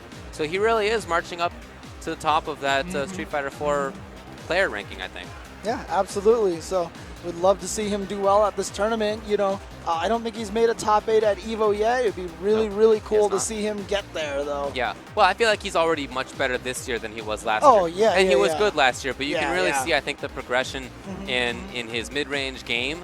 You know, he's just very good at bulldogging. What I mean by that is walking up, blocking, and that he's so good at on the approach. I think that's really a big part of it. And also, honestly, I think one of the most underrated things about Smug between last year and this year is that last year Smug hadn't traveled as much. Right. This year he's traveled to a lot of different areas. Like we said, he's gone to Japan, went to Canada, he went to all these different locations, and playing in foreign environments a lot makes a huge difference. Yeah. Makes a huge, even if it's just like, hi, I'm a SoCal player, I go to NorCal, I go to SoCal, I go to NorCal, you still see a lot of the same people, it's still on your coast and everything like that. But once you start traveling around everywhere, it makes a huge difference, especially when you come to a big stage like this at EVO. Sure. You feel like, you know what? I've been to big stages before. I've been to all these different locations. I went to Topanga World. Right. You know, so... Yeah, that's a big thing to say. Yeah. For sure. So hopefully that all pays off for Smug during the course of this weekend. So. Yeah, for sure. Yeah. Let's talk a little bit about who has done what so far. So they are now updating the brackets from the earlier parts of the day. We can talk about the 8 a.m. pools. We can talk about the 10 a.m. pools. Yes. They're still working on 12 p.m. Okay, great. So I want to know who's qualified in a lot of these pools. Me too. I can tell you, out of Pool A1, Mago has qualified on the winner's side, and Mr. SNK has qualified in the loser's side. What? I didn't know he was still playing as a 4 like that. I haven't seen him in a long time. Good work. Stuff. Good work. stuff. Blockbuster John, winner's side of A2. Nice. Good job, SoCal player. And Wake, Isaiah McDavid out of losers. Okay. All right, Pool A3, yet to be done. Let's see here. Oh, maybe they haven't gotten quite as far as I was hoping that they had. No, here's A6. Okay. Magneto 1080p, I remember him from Texas. Elena player, if I recall correctly. In loser side is Micro Nuke X, who I think has been really impressive as well. Okay. Did you check A5? I did, but it hasn't been updated yet. That one hasn't been updated yet? Oh, no, you're right. Arika, winners. Okay. Z Taniguchi, losers. Okay. Pool A7, looks like they have worked on this one. 801 Strider qualified in winner's side. Talked to him, he said he had a very close match down to the last round versus Keisuke. Oh, yeah. Yeah. Yeah, in fact, Human Bomb qualified in losers. KSK, third place in that pool. Oh, my God. So no KSK, that was folks. a KSK Human Bomb 801 Strider pool. Yes, sir, it was. That's pretty mean. Pool A8, DB Koopa, from Korea. Yeah, we saw him play on stream. That makes sense. Native Impact, losers. Okay, I'm sorry, T-Hawk player from New York. Yep, you got it. In A9, looks like they haven't done that one yet. A10, looks like they haven't done that one yet either. That had a bunch of good players in it, so I'm interested to see what happened. In Pool 11, Zaffarino qualifies. Yeah, that's right. In fact, Mark Teddy played him in winners, and Zaffarino won. In losers, Mark Teddy qualified. Yeah. So Mark Teddy beat Electribe, a Japanese guy player, in losers finals there. Yeah, I heard about that. I heard it was a blow up. Yeah, I talked to Mark, and Mark said that very close match with Zaffarino. He says it's the first time Zaffarino's beaten him. So, Oh, wow, yeah, okay. So Zaff is getting a lot better. Yeah, He's really improving. Yeah, for sure. Rock Pond in A12 winners. Losers, KDIT Ren. Okay. All right. Let's see, that was A12. Let's check out A13. Winner's side was Jiwa. Okay, Dark Jawa. Okay. Makes sense. And then in loser's side was 385 WDB Deermere. Okay. Cool. In pool A14, haven't done it yet. Right. A15, again, haven't done it yet. 16, no. 17, come on, guys. Is that the last one that we have? Maybe. Might be, yeah. Yeah, it looks like it is. Oh, Oh, no, no, hold on. okay. A20, Kojiro. Winner's side. Losers is Jonathan Guevara. Was that who's the winner's side? Is that Kojiro. Oh, okay. Yeah. Different player. Yeah, A20, that's what that was. A21, Nyanchi Sagat. Okay. Qualified winner's side. Loser's side is Mr. Keebler. Let's see if A22 I would is really done. like to see also somebody go through all those pools and write down the notable players who didn't make it out. You know. Ooh, that would be good to see, Yeah, actually. Yeah. because that I think a lot of people are very curious about. PR Balrog Oh, won nice. Okay, in winner's okay, side okay. of pool Good stuff, good A22. stuff. And in loser's side is CE GDB Jab Drunk. Okay.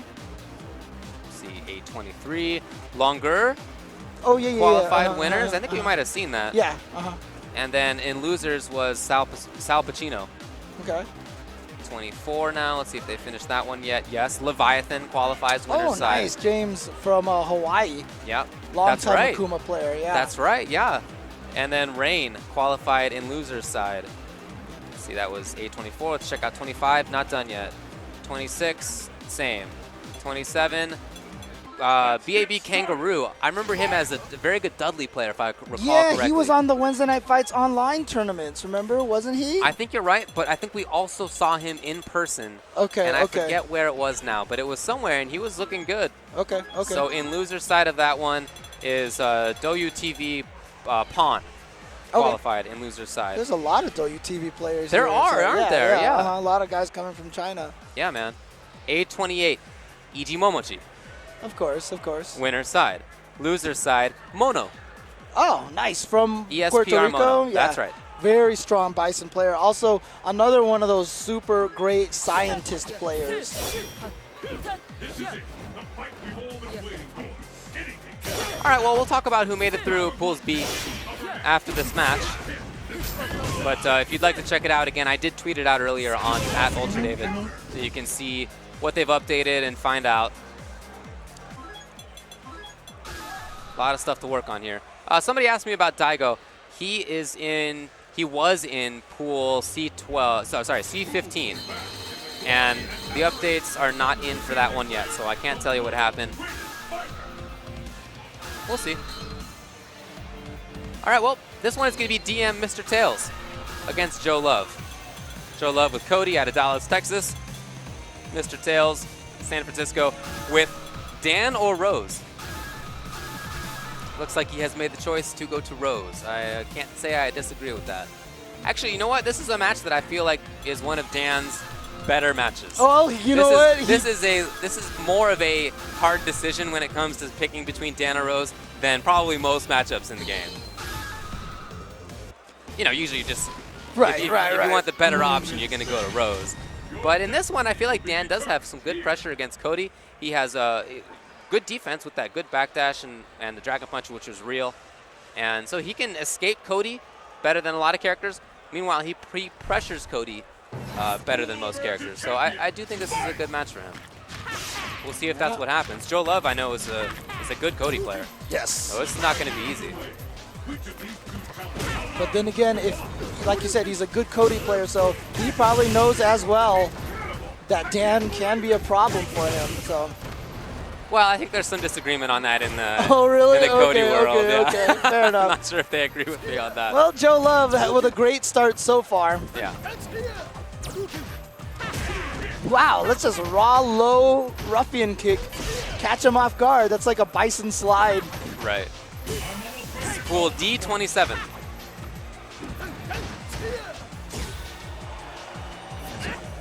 I don't know if you guys at home can hear You know this, what? but I think this is winners subwoo- finals. Oh, is it? Oh, Yeah. nice. The subwoofers in this room are ridiculous. Every time Oh, yeah. one of the streams gets something crazy going on, honestly, it feels like one of those situations where you're in the movie theater and in the next theater Yeah, you're right. something crazy's going on. So that was definitely supposed to be Ultra One through that rock. He did not want EXDP. Hey, how about a Dan player making it to winners finals? Yeah. Okay, here we go. Let's see if we can get that pressure. Oh, not thinking about bad spray. Always Right. can catch people off guard. Yeah, it's just not that great, but it works. I feel like that's Cody's wake-up game in general. Oh no! Yeah. Big risk on that uppercut. See, I like Joe Love. You know, it doesn't go for the cross-up mix. Yo, he actually used medium kick anti-air. Genius. Nobody does it. It's good, but you never see it. We got a real Dan player on our hands. I'm happy to see it. Oh no, Joe touching a button in between there, getting caught by the EX Danku Kaku. Oh, but he got in. He got in over that fireball. He's gonna do a ton of damage, and now Mr. Tails down in life. Gotta watch for that EX Dan kick. Yep, there it is. Yep. Really useful move. Oh, and again that bad spray catching him off guard. Joe And- Love is really letting Mr. Tails wake up for free, and it's because he's seen a couple of wake-up Dragon Punches. Unfortunately, Mr. Tails hasn't taken advantage of that. There are things you could do. He could be doing wake-up regular Dan kick, and now he's in his opponent's face. Right. Or wake-up dash forward, or Yep. whatever. You know, there are these Yep. options. Sometimes you have to go for those hard reads like that when you realize that you've educated your opponent into thinking that you're going to do an uppercut every once in a while. It's the battle of the You know what, Kangaroo, you're right. I saw him at Combo Breaker. Oh, That's where it was. okay. I didn't see him there because I was You not didn't at go. Combo Breaker, yes.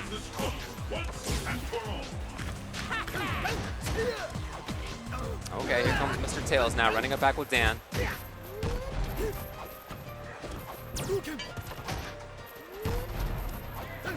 Interesting, gonna stick with Dan instead of going with Rose. Well, I don't feel like it was a character problem in that last round. Oh yeah, for sure. In fact, I feel like his using Dragon Punches helped convince Joe Love to stay away. It's just that Mr. Tails didn't take advantage of that. Oh, chases the backdash down with an EX Zonk. Smart stuff. It's just such a bad option. And it works. It works. It does. Yeah. Meaty Zonk. You know, in all my history of watching stream, the percentage of EX Zonk working as a media attack is probably like 80%. You're probably right. You're probably right. I see that hit so many people, it's ridiculous. Yeah. Oh, that bad spray. That's what's so great about it. It's not even the damage or anything, it's just that you completely reverse the momentum. It's like, hey, I knocked you down, here I come, bad spray, okay. Right. You're off of me now.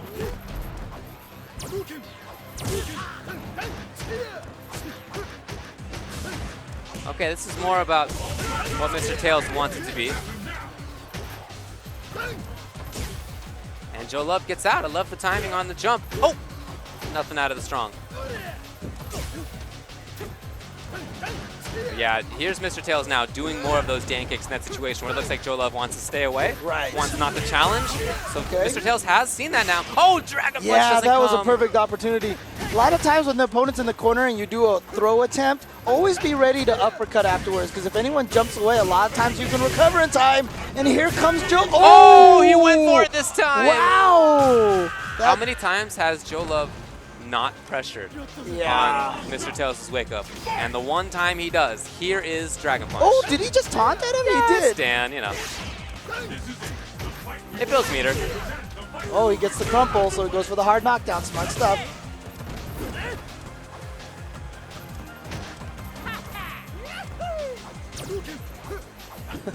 Yeah, it builds bar. No? Yeah, and that It's not fireball useless. actually is has less of a hurt box on the hand, not as problematic to use. But here comes that crack kick, gets right through there, drains a lot of damage and that white life, and then he gets that beefy crouch fierce to connect. Again, no anti-air. Yeah, That's no been a problem uppercut. for him. Okay, here comes Mr. Tails. What's he got? Throws him back into the corner. Dan has some really big frame traps that we haven't seen much of yet. Yeah, okay. Okay, gets the regular throw. Oh, this guy. That wow. was genius. You see him looking for Ultra, doesn't come. Joe's gets out. Oh, The chases the chase back down. dash, yeah. And EX, there it is, right there. Like you said, Dan actually working pretty well against Cody here. A lot of people in the audience right now probably amazed to see this Dan winning here. They don't know. Yeah, well, it's not unreasonable to not know. There's just so few Oh, yeah. people who take Dan as a serious character. Yeah, I mean, it's always frustrating whenever you see those tier lists and they're like, Dan is worst character. And he's really not. Yeah, I don't think he's the worst. I do think DJ is worse. I would have him in the bottom tier, but that's really more commentary on the game being balanced than him being bad. Exactly. He's not non-viable. In fact, we would probably see so much more tech with this character if he wasn't named Dan, you know? Yeah, if he was a different design graphically, sure. Oh no, just eats that jump attack. Okay. Good stuff. Yeah, All it right, looks there great. you go. I like him moving around with slide. Slide will go under, Dan kick. That's useful. What will happen now? Fight! So match point, BGP Joe Love.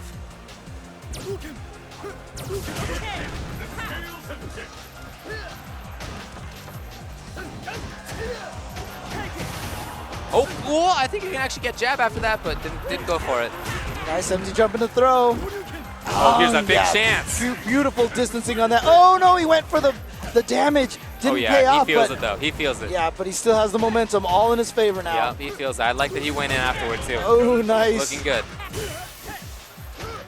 Yeah, things are looking bleak for Mr. Tails. Nice anti-air. Yeah, chip is becoming an issue at this point. Oh, and he picks up the knife. That's so smart because even the normal attacks do chip Yeah, like chip is an that. issue, yeah. yep. When chip becomes relevant, then that's a great idea to bring that out. Yep, and there it is. Finally tosses the knife. That was that final dagger in the defeat of Mr. Tails.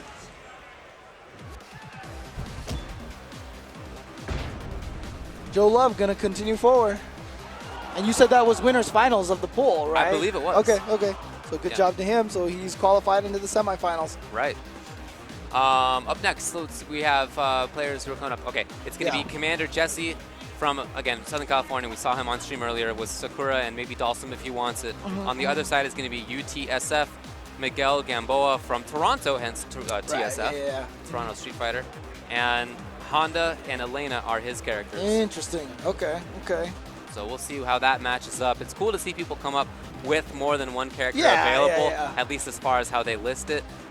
Because that, it's always fun to talk about how those matches will match up. Well, I feel like, Dalsum, I think he does well against Honda. Yeah, I was one just of the about to characters- ask what you thought of that matchup. Yes, yeah, I do think that Dalsum does well against Honda. I think, we mentioned this before, but I think that it's not terrible, Dalsum against Elena. At the same time, it's probably better choice with Sakura. That's just I mean, how it is. Dalsum versus Elena, I just feel like the one thing that's going to make that fight really weird is Elena's really floaty jump, and then also just her hurt boxes being kind of wonky. Yeah, so her jump, right, it is very floaty, and as Dalsum, you want to anti-air it, but it's so tough to find out where her hurt box is. Right. And so she can do these jump roundhouses or jump fierce, I guess, from ranges where, against everybody else, Dalsum just gets back roundhouse, back strong, whatever, it's no big deal. Whereas she'll just beat it. Right. So that is a risk. And you also have to just have the timing right. A lot of times you see people jump, you're just like, let me back roundhouse. But she's just like, woo. She goes slower. And you'll do it way too early, and then she comes down on your head. True. Oh, so as a result, they're going for blind pick. Very interesting.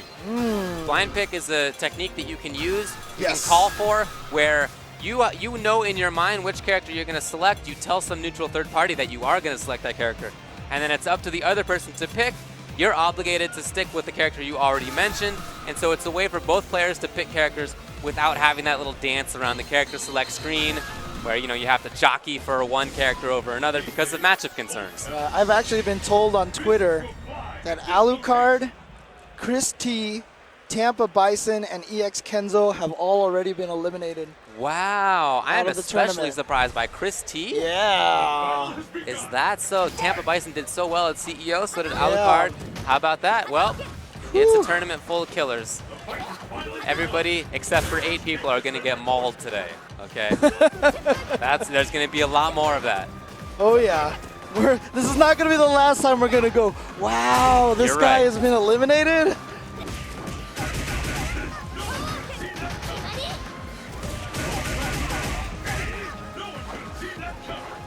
So it ends up as Sakura versus E Honda.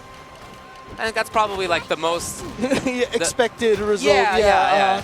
Off of a blind pick, especially. Yeah, it's that equilibrium.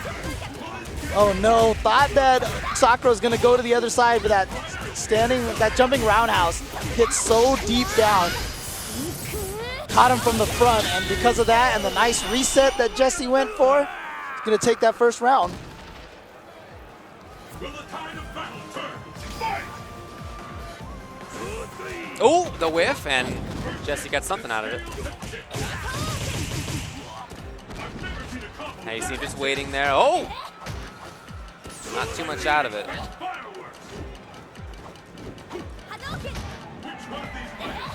Now Jesse's almost playing this like he's a fireball character. Okay, not for too long.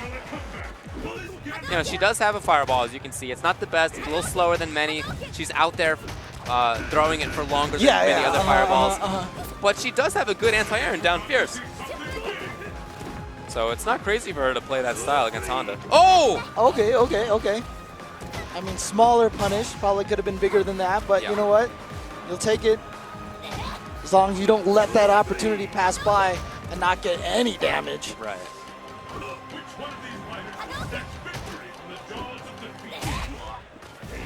Oh, he was living a roundhouse. Yeah. Just happened to be pressing the roundhouse button at the wrong time, and as a result, Jesse comes in with that very deep stab of jump roundhouse. Even when you're at the top of the screen, it'll hit standing characters, and so you can react with it very well.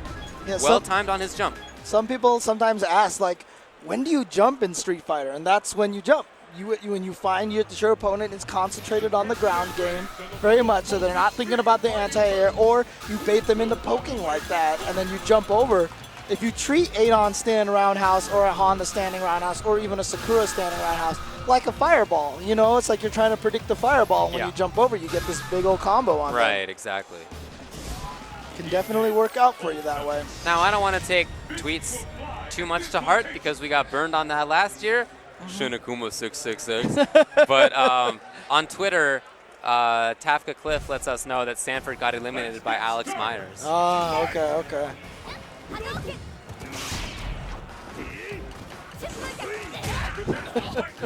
Yeah, I remember that. Oh, yeah. Take all of this with a grain of salt, folks.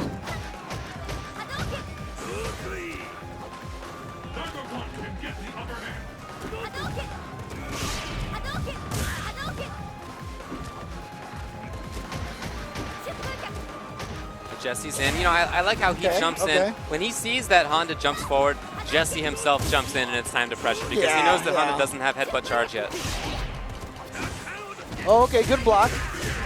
It's punish. 1, 2. Lets the third one go for a hard knockdown. Meaty fireball. Oh, there's that frame trap short hurricane. Those classic setups. Oh! Ooh, interesting. But to be honest with you, even when you mess something like that up as Jesse and then get hit out of that cross-up attempt by the EX headbutt, I don't know if Gamboa's really done enough to give Jesse concern. You know what I mean? It's one of those situations where you really just don't panic once you see it happen. Oh man, that jumping roundhouse.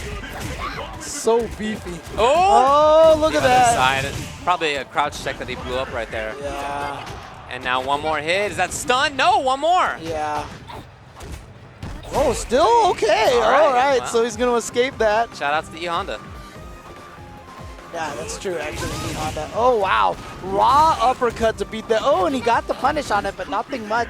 But then gets the throw. All right, here we go. Gamboa's got a long way to go to try to make this comeback.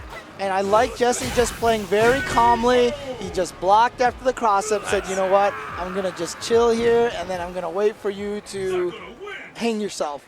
And that's exactly what he did. You got it. Note, we did not say that Chris G has been eliminated. We said Chris T. Chris Tatarian. Correct. Yes. Just to clear up confusion. Yes. And I think right now this is going to be the last match that we're going to have on stream from the D pools. Okay. This is going to be ON Big Fool, who's a Gen player, not surprising. You a big fool. I'm not calling Gen foolish. I get it. Win quotes. I get it. Quote. And then going up against Epic GG Onisan. Ah, okay. From US, who is an able player. Correct. So. Yeah. So was that? Looks like that was winners finals that we just saw. So that means that Jesse has qualified in winners side out of his good stuff to pool. him. Congratulations. Shows that his portrait on the wall of UGC was well deserved. There you go. Onisan, this is in pool D5. Now this is the pool that there wasn't just Onisan in here. This is what Punko was in. So I imagine that Punko has qualified in winners, and now we see who gets out in the loser side. Will it be Onisan from the US or will it be Big Fool from the UK, right? Scotland. Yeah, Scotland. It's awesome. Yeah, Good they're stuff. still the UK. Could have been different. He wrote Scotland, so different. I'm going to call it Scotland. You got it. You know what? I'll abide by that. It is its own. It's a nation. Yeah. Well, it's a country, I think is the term. It's part of the United Kingdom. So. Yeah. It's a constituent country. All right, so we have a Punko match here. Shirtless characters fighting against each other. Well, Onisan was the one earlier who was playing against Punko, and he ripped his shirt off. Oh, that was that's Onisan right, up there. That's right. He threw his shirt on Punko. And then And then Punko threw off the shirt and took his own off with it. Yeah, in record time. Yep. I can't take shirts off as fast as Punko can. Can you? Dude, it's Probably ridiculous. not. No. That dude's motion, he's done it too many times now. Anyway. Interesting. It looked like Big Fool there was reacting to the delayed wake up. Oh, wow, wake up hands. It's very fast. It's not invincible, but it is very fast. Okay, that was cute. Can't honestly say I've seen that setup too many times.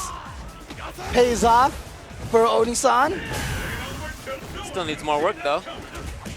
Low. Oh, he doesn't seal it. Wow. Sweep afterward. You know, we talked about this with Gustavo at CEO. Not a lot of Ables still use that EX change of direction to combo off of lights. And I would like to see that a little more from Able players. Yeah, it's really just the very top level, Gustavo, Shiro, that kind of thing.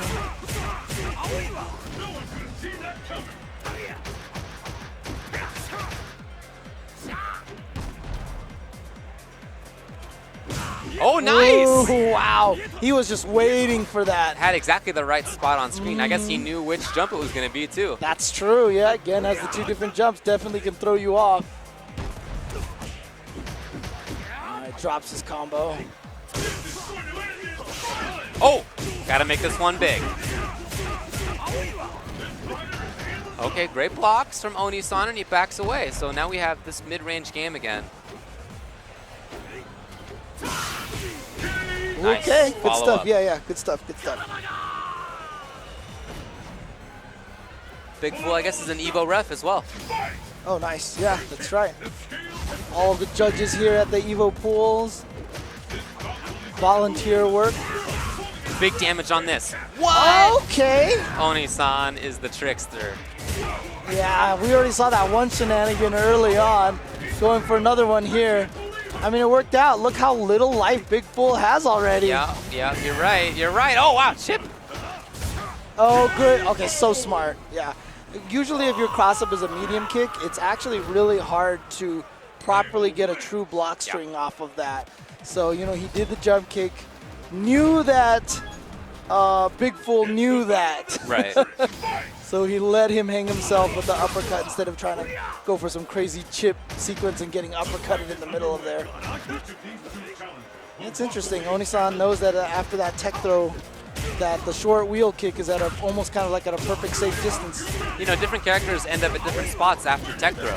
It's not universal, so you have to know where your character is going to end up and what your options are there. It's a by matchup thing, by the way. It's super complicated. Oh, wow. That was a little... Oh! Definitely not a lot of what Big Fool has been trying to do, but it's been working out for him anyway. Wow.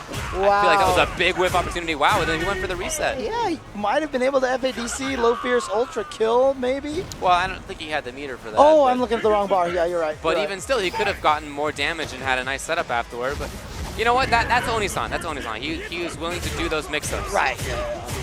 That's his game. Oh! Oh, that was... That's so much life lost. Look, literally, seriously, that was 50%. Yeah, because he absorbed 2 hits and then got hit. So that was all taken out in white life. Yep, there it goes. And when you're eating white life, you're actually eating white stun. So you don't get stunned while you're in red focus, but if you get hit afterward, you can get stunned. And that's what happened. And I love that little setup at the end as well. Yep, going for that fuzzy guard, as it's called. 1-1. Getting the opponent to start crouching. When you start crouching, you're still tall for the few first frames while you're crouching because you got to actually animate down, but you're still considered crouching.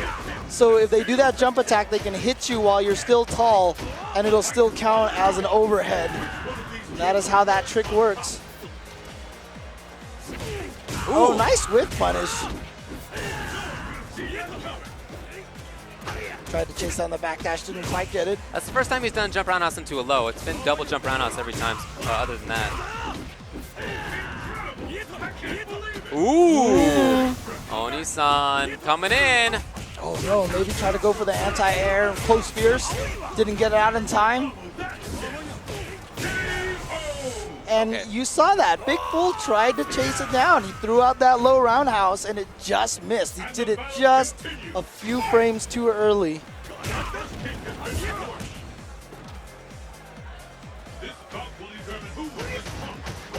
Coming in for some pressure. And he's been able to escape that way a lot. EX roll. It's throwable, but we haven't seen Big Fool really punish it. Coming in again. Trying to bait out that tornado throw. That's why you see Big Fool jumping a couple of times.